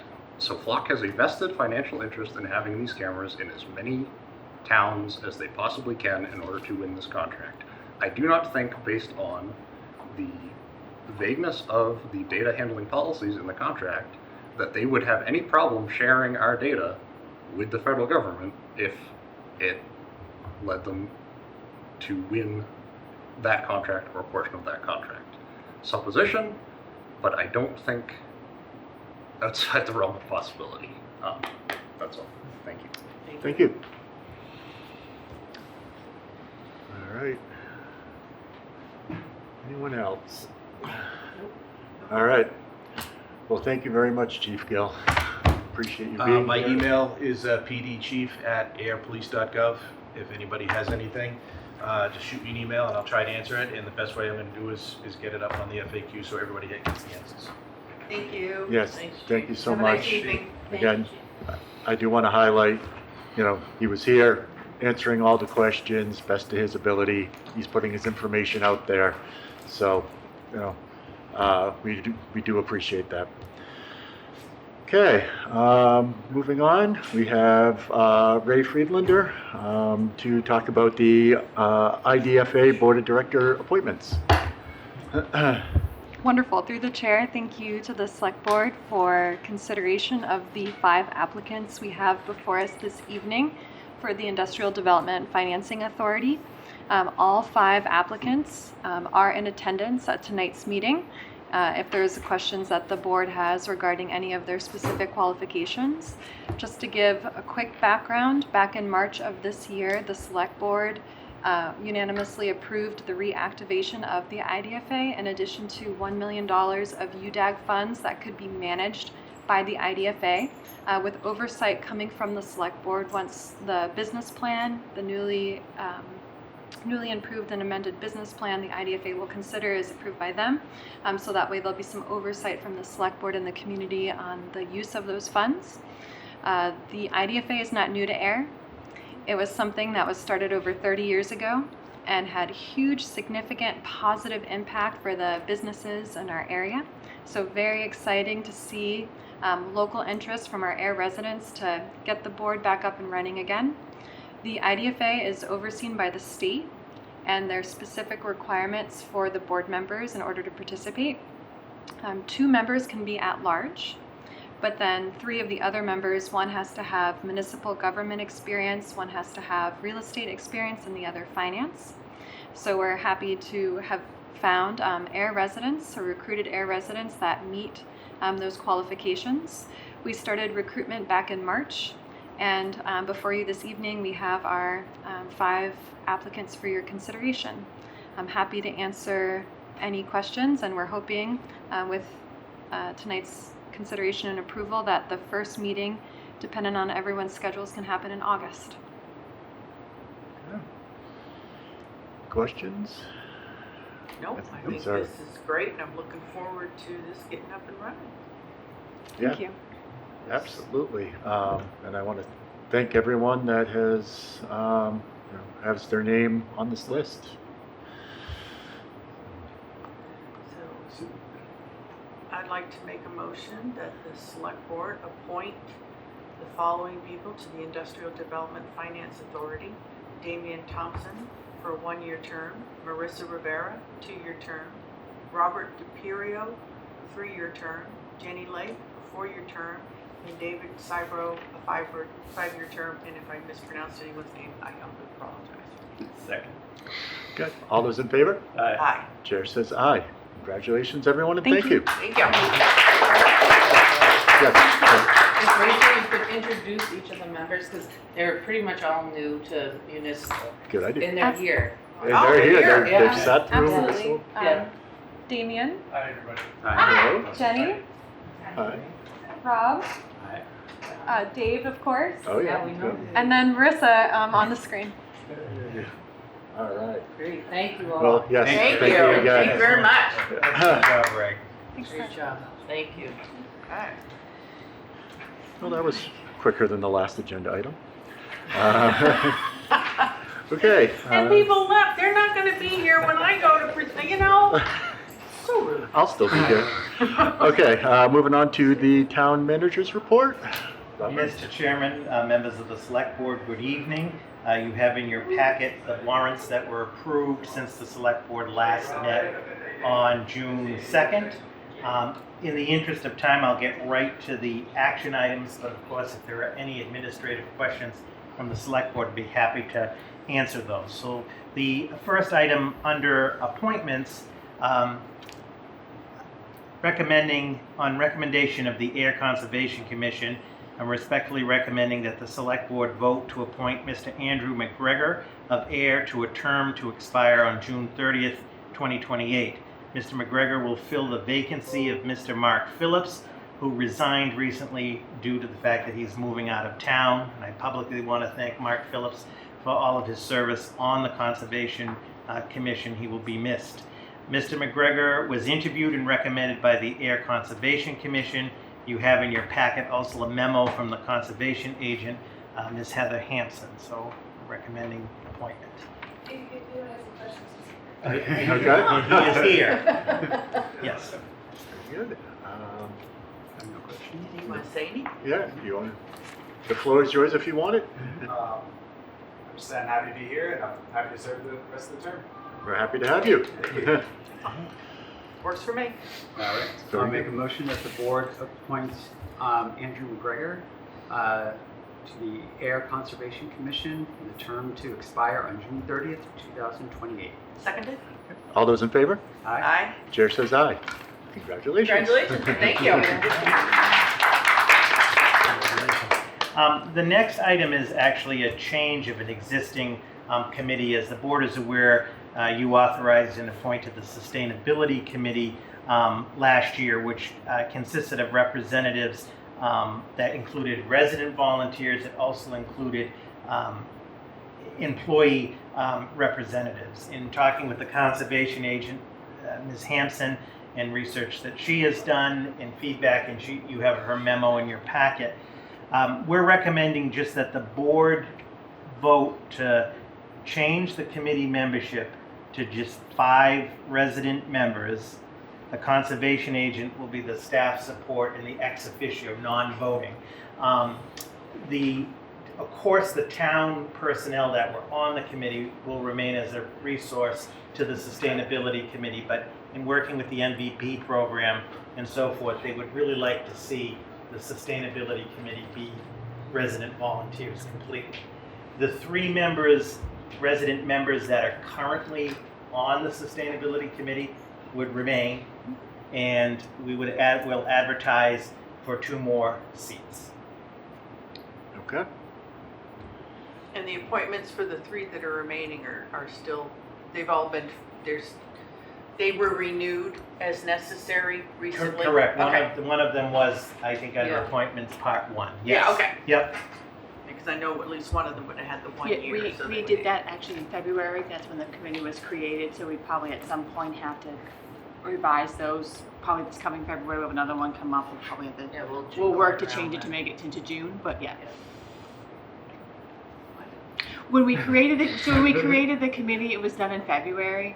So when those terms were done, I think they were done in a February term. So this past February, you did reappoint okay, one, okay. and they were done for a 1, 2, and 3 year term. Oh, okay. So I think going forward, what we'll have to do is when we create the new ones, we'll do them for the 30th, and then as the new ones come for Oh, that's reappointment, easy. we'll just change the date to the Extend the current to the June 30th date and make sure they were all in that Yeah. staggered schedule. Mhm. So, okay. Any other All right. questions? I have no. I make a motion that the select board approve the new recommendation on the sustainability committee as presented. Second. All those in favor? Aye. Chair says aye. Thank you. Okay, thank you. And then, so number 3, you have in your packet the annual reappointments for town boards, committees, and commissions that are under the select board. This is part 2 of every year. The memo put together by the assistant town manager, and we're recommending your reappointment to the individuals and to the terms set forth in the memo.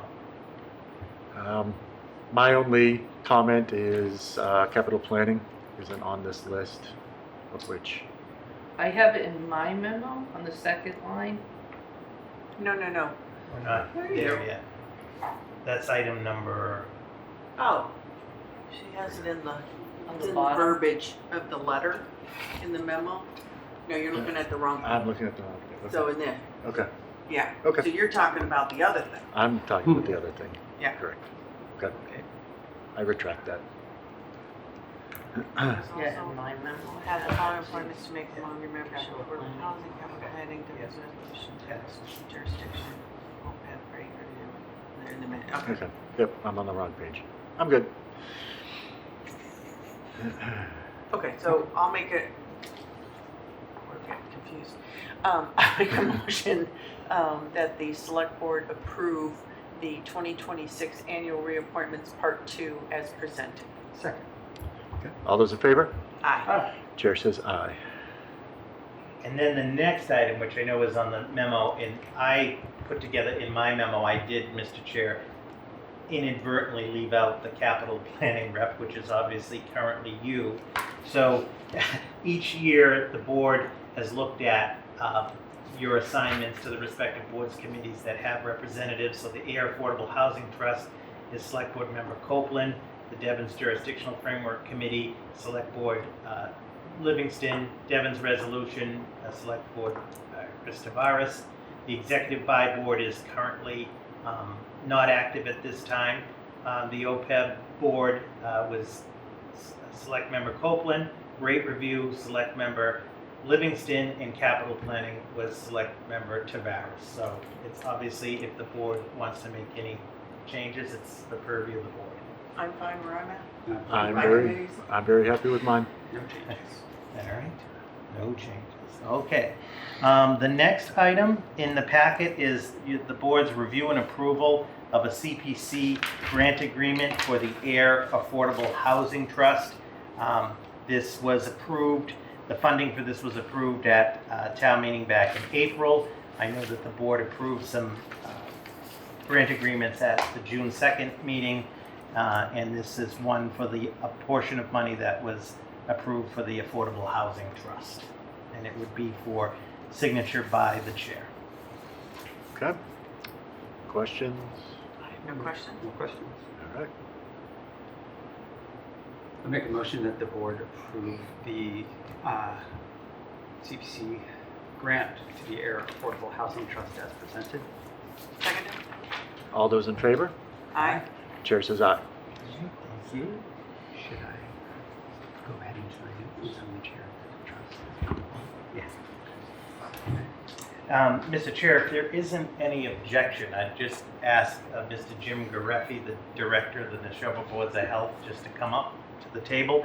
The next item is the board's review and approval of an intermunicipal agreement between the Town of Ayer and the Neshoba Associated Boards of Health for financial support services.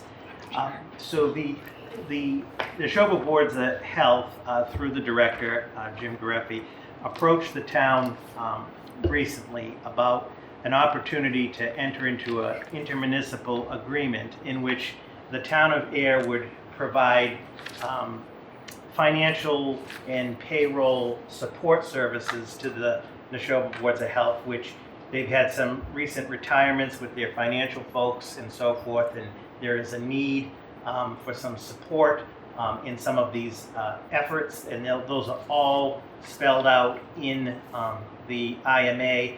We're talking about the town treasurer, Ms. Tierney, Ms. Cooper, the accounts payable, the town accountant, and Amanda Lewis, the benefits and payroll manager, that would be providing some financial and benefit support to the Neshoba Boards of Health. For 1 year, the agreement, we would reevaluate after a year and see how things are working. In exchange for those services, the Neshoba Boards of Health will pay the town $20,000 for the year. This is a similar model to what we do for the Devon's Enterprise Commission, where we do some work in support of their accounts payable warrant. Again, Neshoba retains all of its authority and so forth. We're just, our folks would be providing support in that sense. Upon approval by the board, Jim will be taking this to the executive board of the Neshoba Boards of Health on June 25th for their review and approval. Okay. Questions? So I'm confused. They're gonna pay us $20,000, but we're providing financial support? For financial processing, so like. Oh, financial processing. Yes, Oh, yes. okay, no, okay. I'm sorry, yes. Like accounts, some Okay, accounts payable okay. work, So payroll. basically, the administrative side, Yes. and they're gonna pay us rather than us pay them. That's where I got a little lost. I was like, wait a minute. So, okay, that makes sense. Will this impact the pay for the treasurer accountant or? So there will be, as it is with the Devon's Enterprise, there will be a small stipend for each of them developed internally, which a portion of that would come from the $20,000, but the majority would go to the town. Okay. Mhm. No questions. Good question. That's my question. Then I'll make a motion that the board approve the intermunicipal service agreement for financial and payroll support services by and between the Town of Ayer and the Neshoba Associated Board of Health. Seconded. All those in favor? Aye. Chair says aye. Thank you very much. Okay. Thank you. Appreciate it. I'll give you this original agreement for yours, so they can sign it next week or Perfect, thank whenever they meet. Thank you very much. So they, It won't get lost on Robert Scott's. On mine. Thank you all. Thank you very much. all right. So the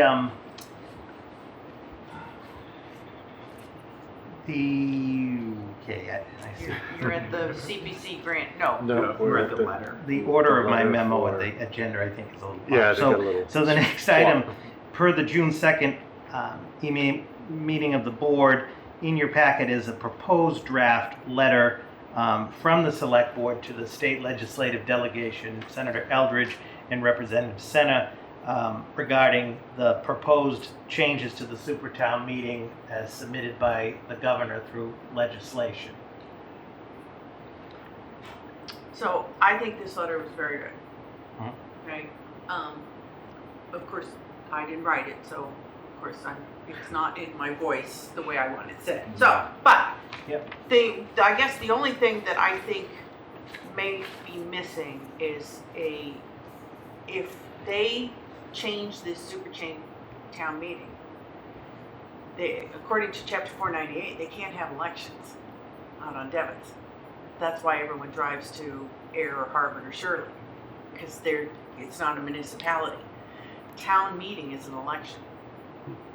So if maybe we could, like, you know what I'm saying? I see what you're saying on the Yeah. registered voters and, yeah. Right, so maybe adding that little piece, that would be my only recommended change. Just to kind of drive that home, Yeah. you know, you were literally, it's really coming across that over the last couple of years that the governor is trying to unilaterally make these decisions, which is why we're not even given a heads up prior to, you know? So I think that if we drive that home even more. So excellent point, I would propose through the chair, on the third paragraph, 1, 2, 3, so the third paragraph, which really talks about the minimization of voices and democracy and so forth, that we put that, as Selectman Livingston brought up, put that there.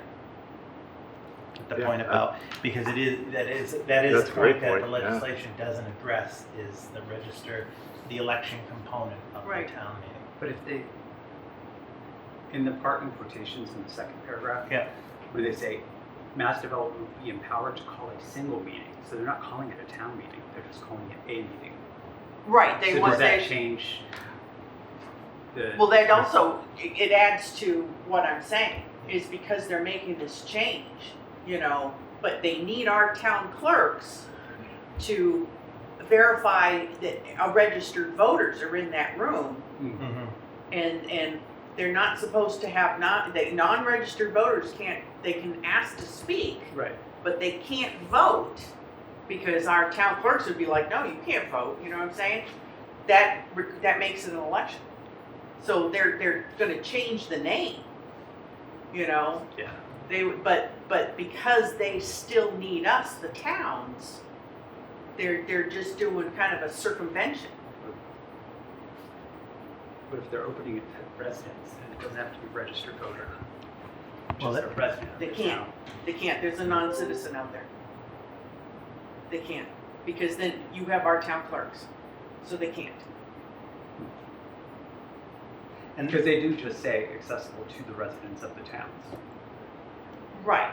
But in the proposed language, they do say that they need our town clerks to go over there to ensure that only registered voters are out there.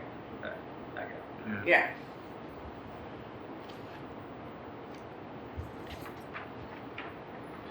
Good.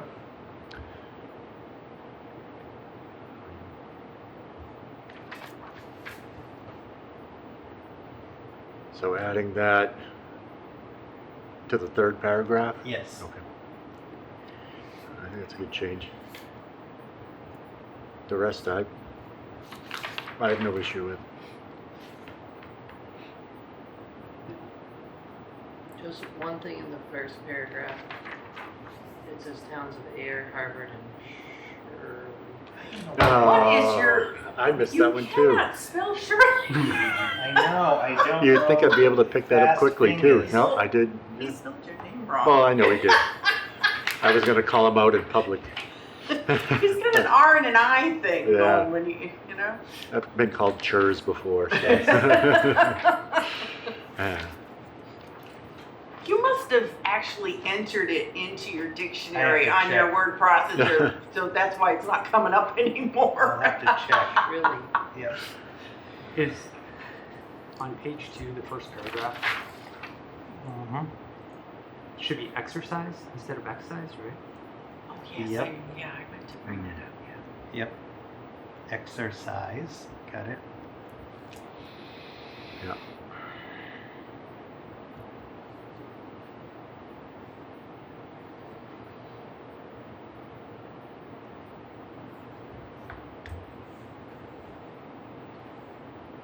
Yeah, and I did talk to Senator Eldridge last week, and he was looking for this letter like tomorrow because he's meeting with Ways and Means Thursday.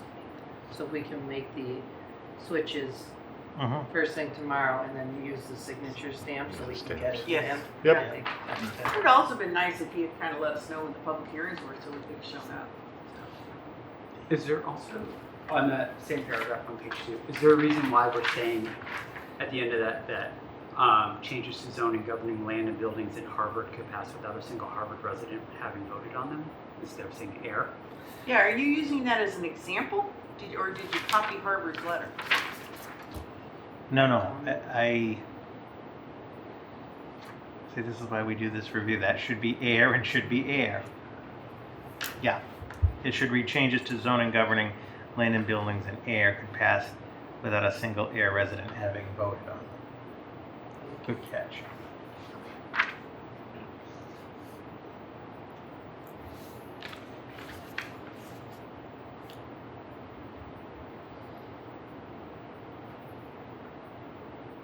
Yeah, I know Harvard was getting theirs out, I think, last week. I think. Could be wrong on the date, but I know that theirs is going out. I don't know about what Shirley's doing. But I did actually see a representative for Senator Cronin, one of his aides, on June 8th during my tour, which I'll talk about later. And I did say to him, because I was sitting next to him, and I said, look, I said, if you could relay a message to the senator for me, even though he's not my district and I'm not allowed to vote for him, but could he vote no on this? Because none of us like it. So I did kind of put a word in that way too. Didn't hurt. You know, every chance I got. Yeah. Anything else on that? No. I'll make a motion that the select board approve the proposed change, the letter to, on concerns on the proposed changes to chapter 498 be approved as amended. Second. All those in favor? Aye. Chair says aye. And Mr. Chairman, members of the board, if there isn't objection, if we could take up my number 9 next, which is the approval of the one-day bingo license. I know that the Friends of the Ayer Senior Center have been waiting. Are they starting to get antsy over there? And I know they'll probably want to stay for the rest of my report, but if there's no objection, But they got to stay for mine. I'd have them come up for, this is an approval of a one-day bingo license. You do have a memo in the packet from the Friends from Carolyn, but through you, I'll turn it over to Carolyn on the Yes. Carolyn? Hi.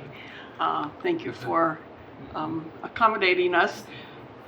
We've been diligently working to uphold our part of what we promised to do for the senior center, and that is raise money.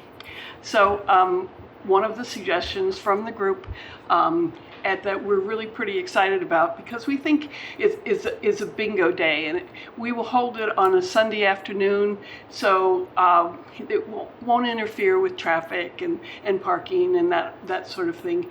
And we believe that this is a really good community event, you know, not only to raise money, but to raise awareness for the new center and to build community. So we're asking you, so I've actually been in contact with the charitable giving department of the Massachusetts State Lottery. And we will follow their lead in how to actually do this properly. And the first thing they suggest is that we need approval from the town, from you guys. So we're here today to ask you for approval to use the great room upstairs for this event and maybe subsequent events.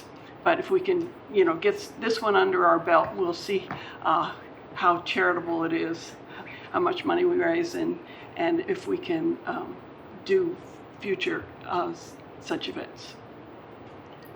Good. I actually mentioned this last year that we need to do a bingo You day to did? raise money, and Yeah. everyone kind of went, So I'm really happy that this has come forward. Yeah, I was shocked at how much these generate in revenue. I mean, like, this is great. Yep. So we would just be, I think it's a great opportunity, as Carolyn mentioned, we would be just looking for your vote of approval for it to take place on October 18th. Or later. Or later. Oh, yeah, we're still working out details. Yes, and they'll coordinate with Carly on that, and there's no issue. And the game will be limited to 200 participants. That's based on the So is that the occupancy? Okay. So get your cards early, right, Carolyn? Yeah. And it'll be on a Sunday afternoon from 1 to 4 here. So as Carolyn mentioned, we just need the boards to take a vote of approval, and we'll take it from there. Okay. I'll make a motion that the select board approve the one-day bingo license for the Friends of Air Senior Center as presented. I'll gladly second that. All right. All those in favor? Aye. Chair says aye. Yeah. Thank you. All Let us right, know when good those job. bingo cards are Yeah. on sale. All right. Yes. We expect you to be there. I want to go. With pockets full of. We'll reserve green you a stuff. seat. Yes. I want to go. I-16. Been looking forward to a good bingo game for a long time. Okay, we're going back to number 7. Yes. I should have moved them up. I should have too. Yeah, I didn't think about it. So, number 7 is the select board's approval of the home rule petition pursuant to the annual town meeting of April 27th, 2026. As the board's aware, there was a citizens petition that was taken up at the annual town meeting on April 27th, 2026. It was presented with a presentation. It did pass town meeting. As the board is aware, this next step is procedural. You have the letter of transmittal in your packet.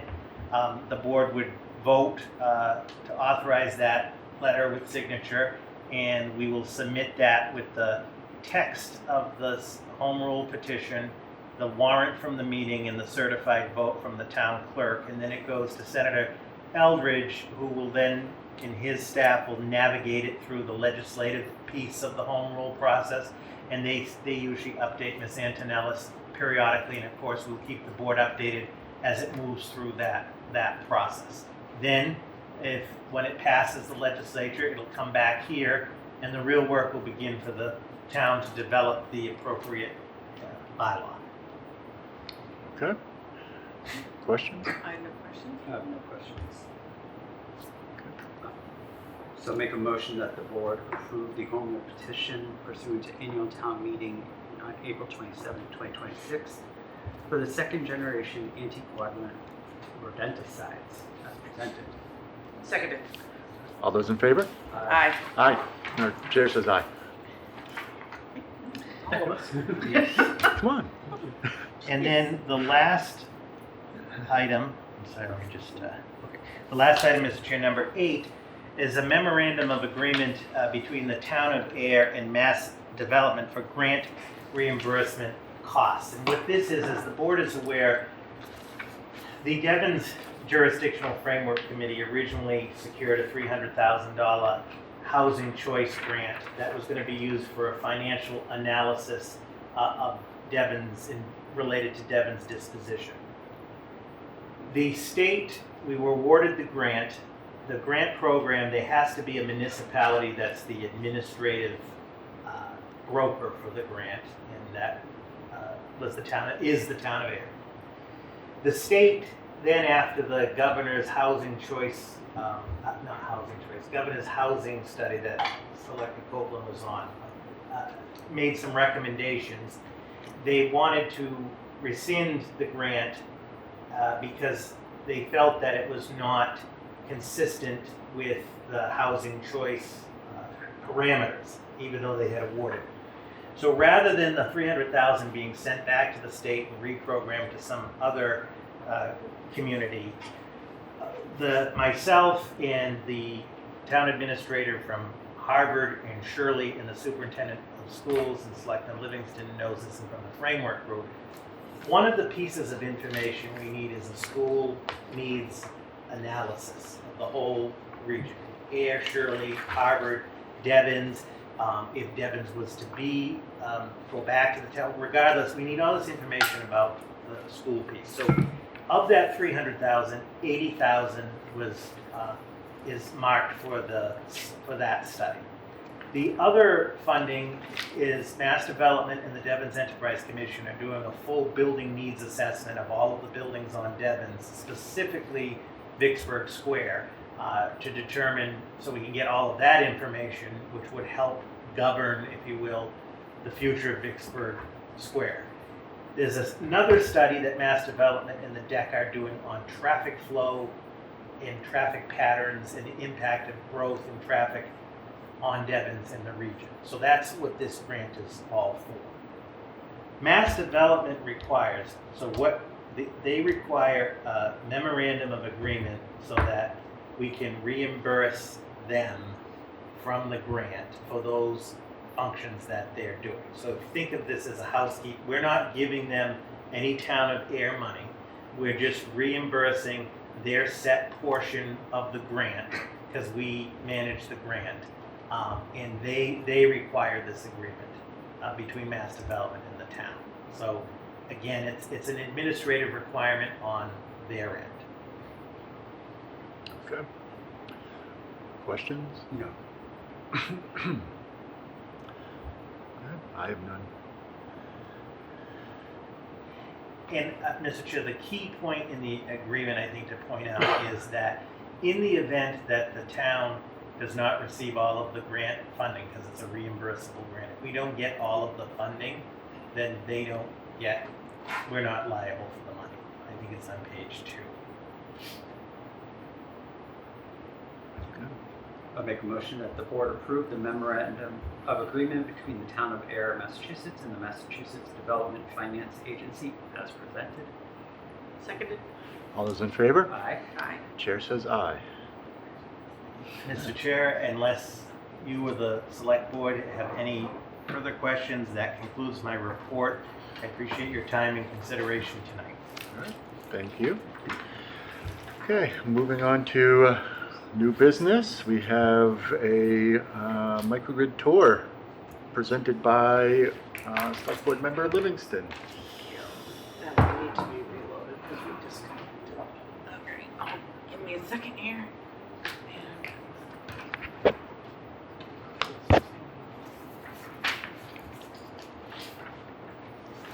Wait for that to turn green.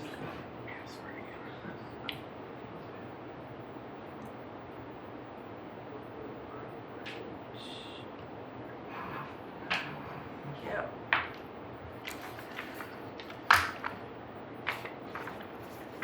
Where's the mouse? Is there a mouse? Alrighty. Can't stand that thing. Oh, there we go.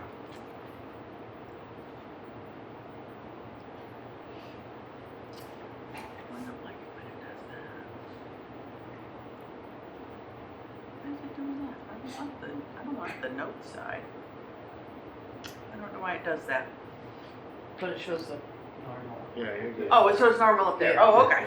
Yeah. All right. So on June 8th, as part of the Keep the Lights On in Massachusetts, that I've been talking about periodically over the last couple of months, I was able to tour a microgrid facility, and it was pretty interesting.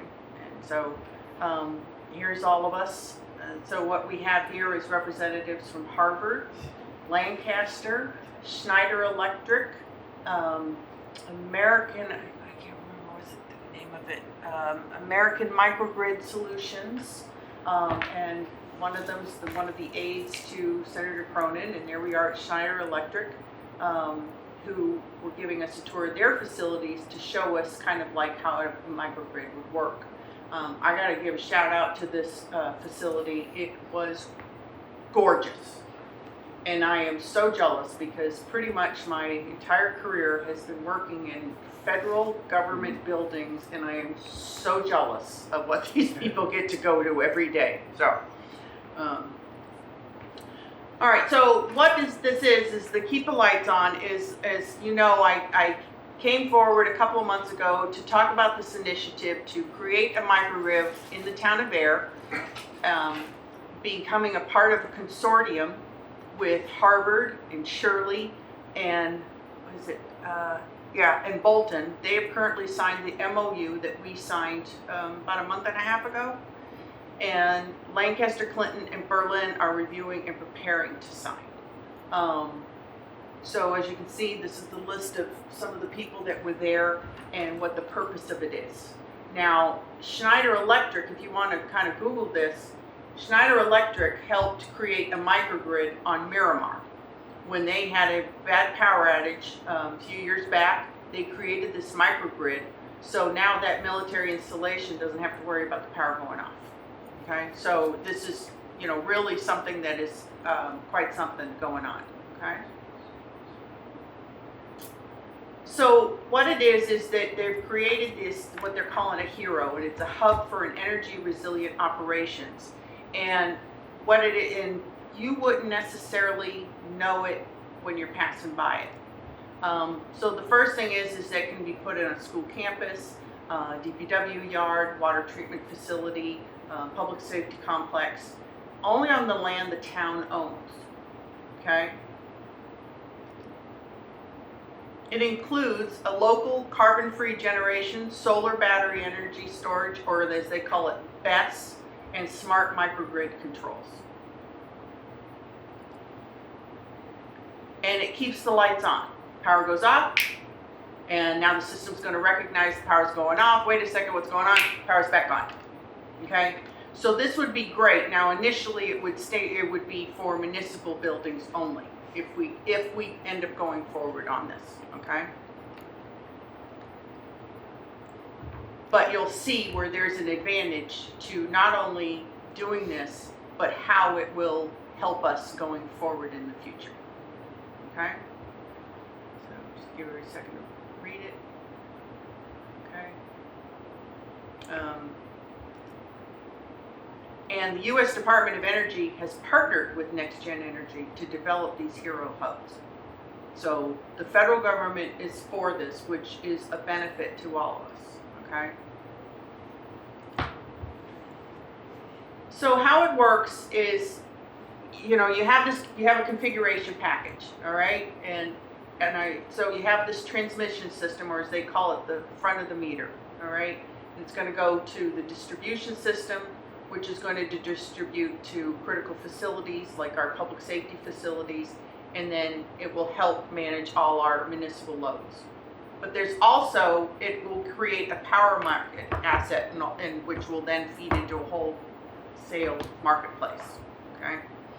So the idea is that we're going to, if we go forward with this, we've got these solar panels wherever they're going to end up, okay? So for example, if Town Hall ends up needing a new roof, and we go to put a new roof, then why wouldn't we put solar panels on top of it also to help feed into this? So the battery is going to, collect all the solar energy that we have, okay? And it's going to distribute as needed to the municipal buildings. So it would be the supplier, which right now we have this conglomerate where we have a supplier. The distributor would still be National Grid. That part we can't get around right now. But our supplier would be us. So we're supplying our own energy. So initially you would be able to see expenses going down under the municipal government side, which can benefit the taxpayer because their taxes can be either, if we can go down, or used in other ways besides just power. Once the battery is full, we've created all we need, we can then sell some of that power, which that means in the future, if all goes well, the residents can start getting the supply. So they're literally getting supplied by their own town. They're just paying National Grid, okay? Becomes an integrated team, okay? So we have the Next Gen Energy, they're the one that came up with this. They're working with American Microgrid Solutions, who would be the maintainer of this and who we would work with. They'd be making sure everything's going right.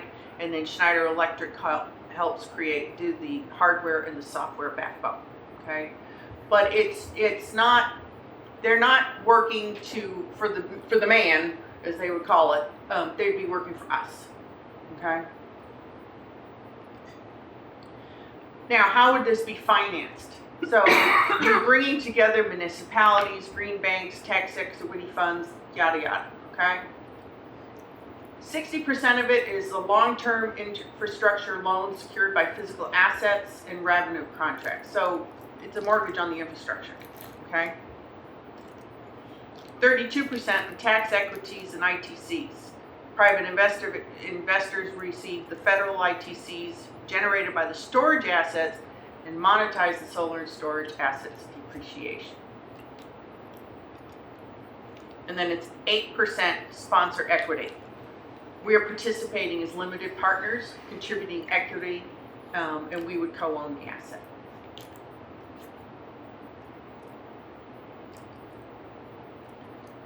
The idea, it starts off as a private capital, and then it ends up being town ownership. So years 1 through 5 is you have your private capital phase, majority of the cash flow and the depreciation. We're limited small partners, okay? Year 5, ownership starts transferring. And the investor can stick around if they want, or they can completely exit. If they decide to stick around, they get a small percentage. So for example, years 1 through 5, it might be they're getting 97% of the income because they've invested into the infrastructure. We're getting 3%. It could flip that they could be the 3% where we're the 97%. Years 6 through 10 is now the revenue. Okay? So this has the potential, if it goes forward, to create such a revenue stream that paying for the schools is no longer a, oh my God, you know, we might be able to actually pay for things better. We might be able to improve our roads better. All this revenue would be available, okay? So we're basically, you know, going to be able to pay ourselves for once. Which the town of Ayer does a great job. We're not necessarily reliant on grants and state aid and federal aid, but this would even help decrease some of that even more. So we could really kind of be a little more independent, which is a pro and a con. Okay, so now here, I can't even actually see it on the screen. Sorry, I thought it would come out a little bigger. So right now, the feasibility and scoping assessment costs $37,500. When I first brought this conversation forward, it was going to cost $75,000. But NextGen has just said, no, we're so into this, we're going to match it half, you know, dollar for dollar. So all the towns would only have to pay $37,500. If this grant that they applied for gets approved, there is the possibility that the town of Ayer won't even have to pay the $37,500 because the grant will take care of it all. Okay. Then you have the portion of construction will be small and likely not require any cash outlay. Town would contribute. Now, these are not numbers etched in stone at the moment. Okay. Because the grant could change things. How many towns decide to sign on could change things. So just take it with a little bit of grain of salt at the moment, okay? So we might contribute $2 million in equity through contribution of land lease contracts. Now the nice thing about town land is we don't necessarily have to find a piece of property on the town property side that would be pretty in order to build the senior center. We can, possibly use town property that really isn't good for anything except a solar panel. And really the only thing we need to worry about is will the ground hold the infrastructure, okay? So this is really, could utilize some of that stuff a little better. And then as you can see, your revenue is projected by a 20-year fixed price contract. It got cold in here all of a sudden, I'm sorry. So one of the questions that was brought up when I was at this tour was that, somebody says, well, how do you talk to the people about signing on for this when there's always going to be somebody saying, well, wait a minute, let's wait for the next idea because it might be better. Well, history shows that that's where it might be better, it's going to cost more. Because by the time it's ready, you've passed up on an opportunity. So what I said there was, well, what you do is you take this opportunity, and it's like a highway. You're just going forward, and all these other opportunities are merging into this. So when year 20 comes around and we decide whether or not, again, this is all saying if we do this, year 20 comes around and we've decided, okay, you know, this has been great, but we're not going to do this part anymore because 5 years ago we came up with this opportunity and now that one's ready to go. So as we exit out of one, we've come into a new, okay? Because technology changes all the time. So there could be an opportunity coming down the road and we're not stuck. Now at the same time, if no other opportunities comes up, technologically wise or whatnot, that's as good as what we're doing, then we can still keep what that project going for as long as we can. Okay, again, producing, I mean, there's the possibility of $1 million a year extra revenue because we've gotten all the power we need and now we're like selling it to somebody.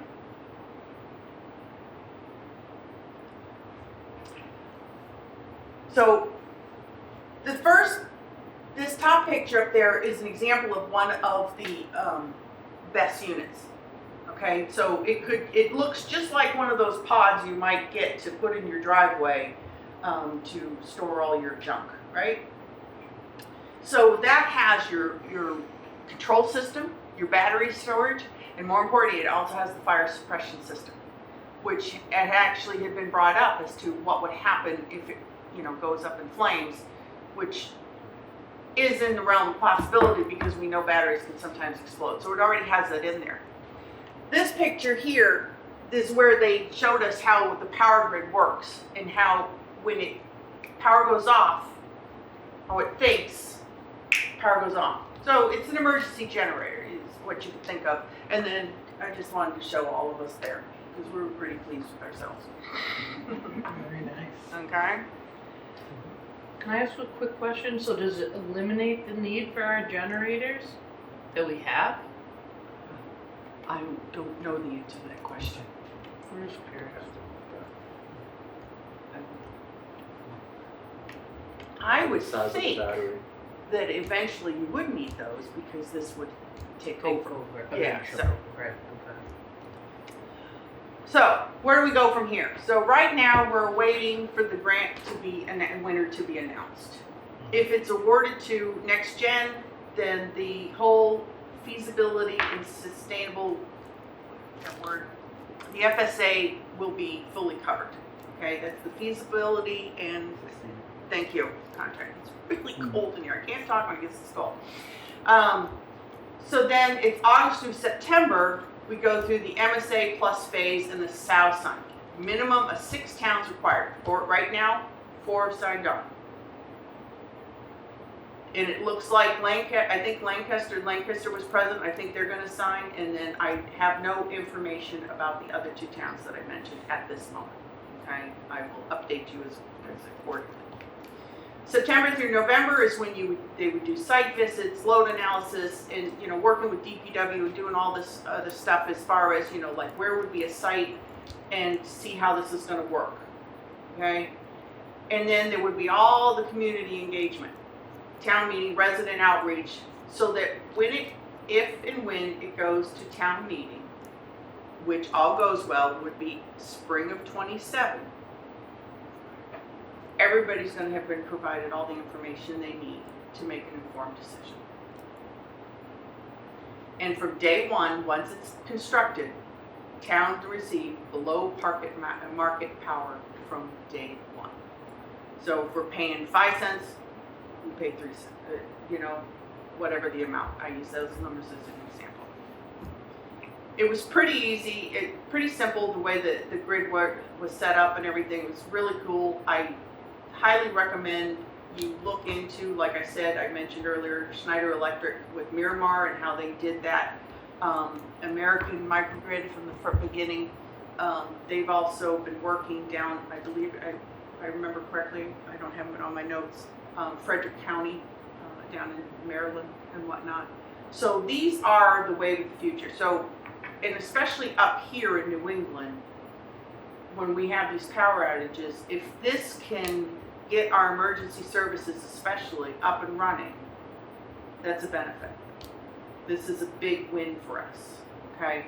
And it'll make us more independent as far as we don't have to worry about, you know, agreements with another country or another state or anything, because we'll already have it on our own. So, that's my thing.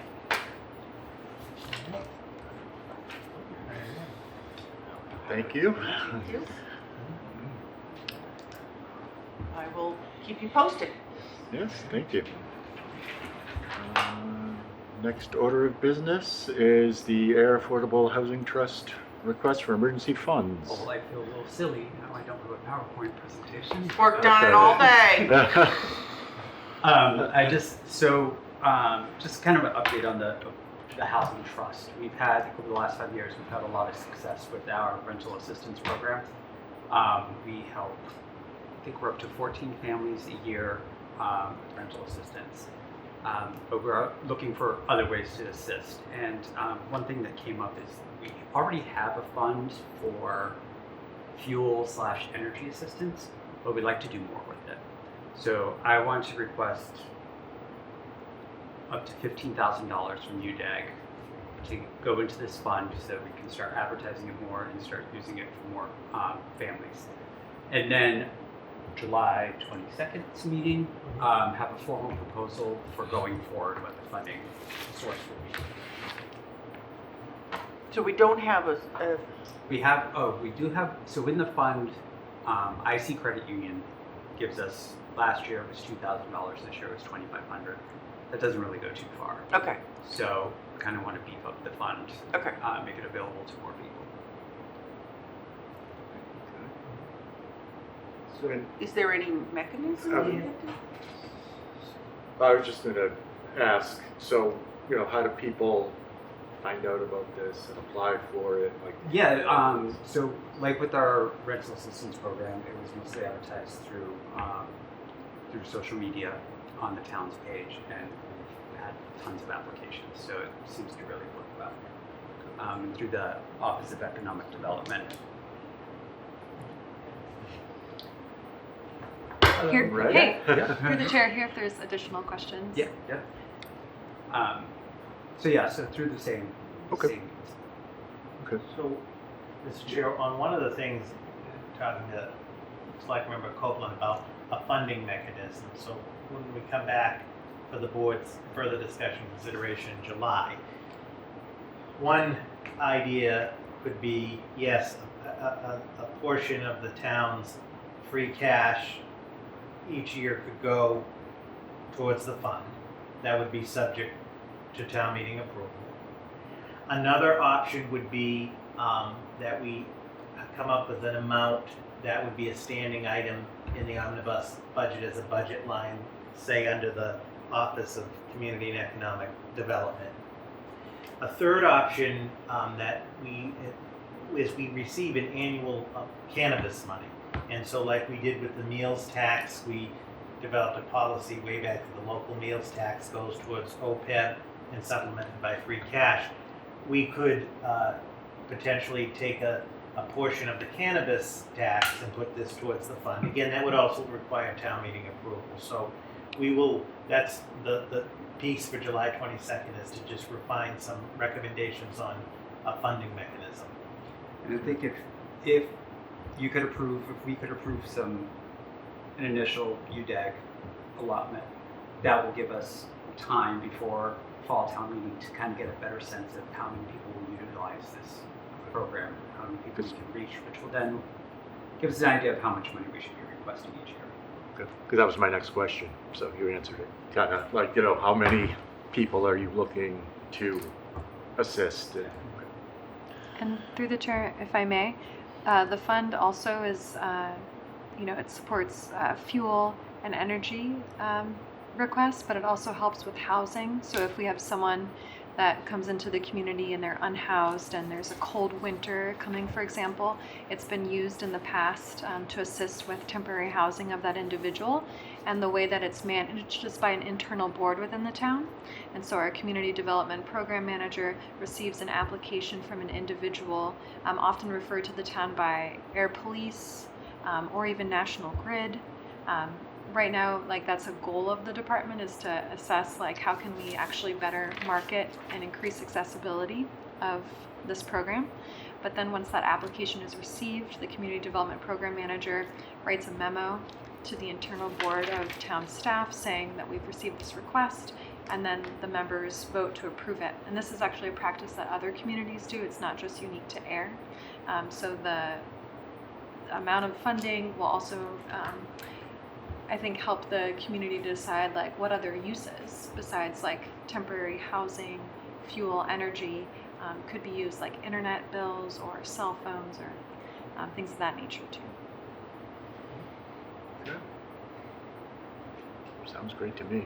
Yeah. That would just be my, one thought is making sure that it's known for the people that need it, that it's out there as a resource. It sounds like that's what you're looking to do. So that's great. Okay. Was 15,000 Yes, was the please. request? Okay.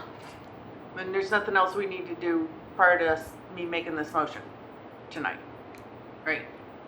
We can just make the motion for the UDEG funds. What I would suggest is under the open meeting law, because it's not posted, we do it on the July 22nd meeting. Okay. So this is just okay. And we'll have refined the permanent or the regular mechanism as well. Okay. Yep. That makes sense. Okay. And IC may be able to come to the beginning of the meeting to present the big check. So great. All right. I look forward to that next meeting. Thank you. You bet. All right, thank you. Hey, flipping it over now. We're on the back. Page 2. Okay, approval. Well, we have page 2. Or page 79. So approval of meeting minutes from June 2nd. I don't think I noticed anything. No. I didn't see anything glaring this time. Make a motion that the board approve the meeting minutes from the June 2nd, 2026 select board meeting as presented. Seconded? All those in favor? Aye. Chair says aye. Mr. Chair, Yes. if I may, I'd like to make a motion that the select board move into executive session pursuant to Mass General Law, Chapter 30 Alpha, Section 21 Alpha, Exemption Number 2, Non-Union Personnel, Parks Director, Personal Services Contract, and that we adjourn from executive session, do not return to open session. Second. All those in favor? Aye. Aye. Roll call, right? Okay. So You can say aye. I will say aye. Chair says aye. So we are In executive session. executive session.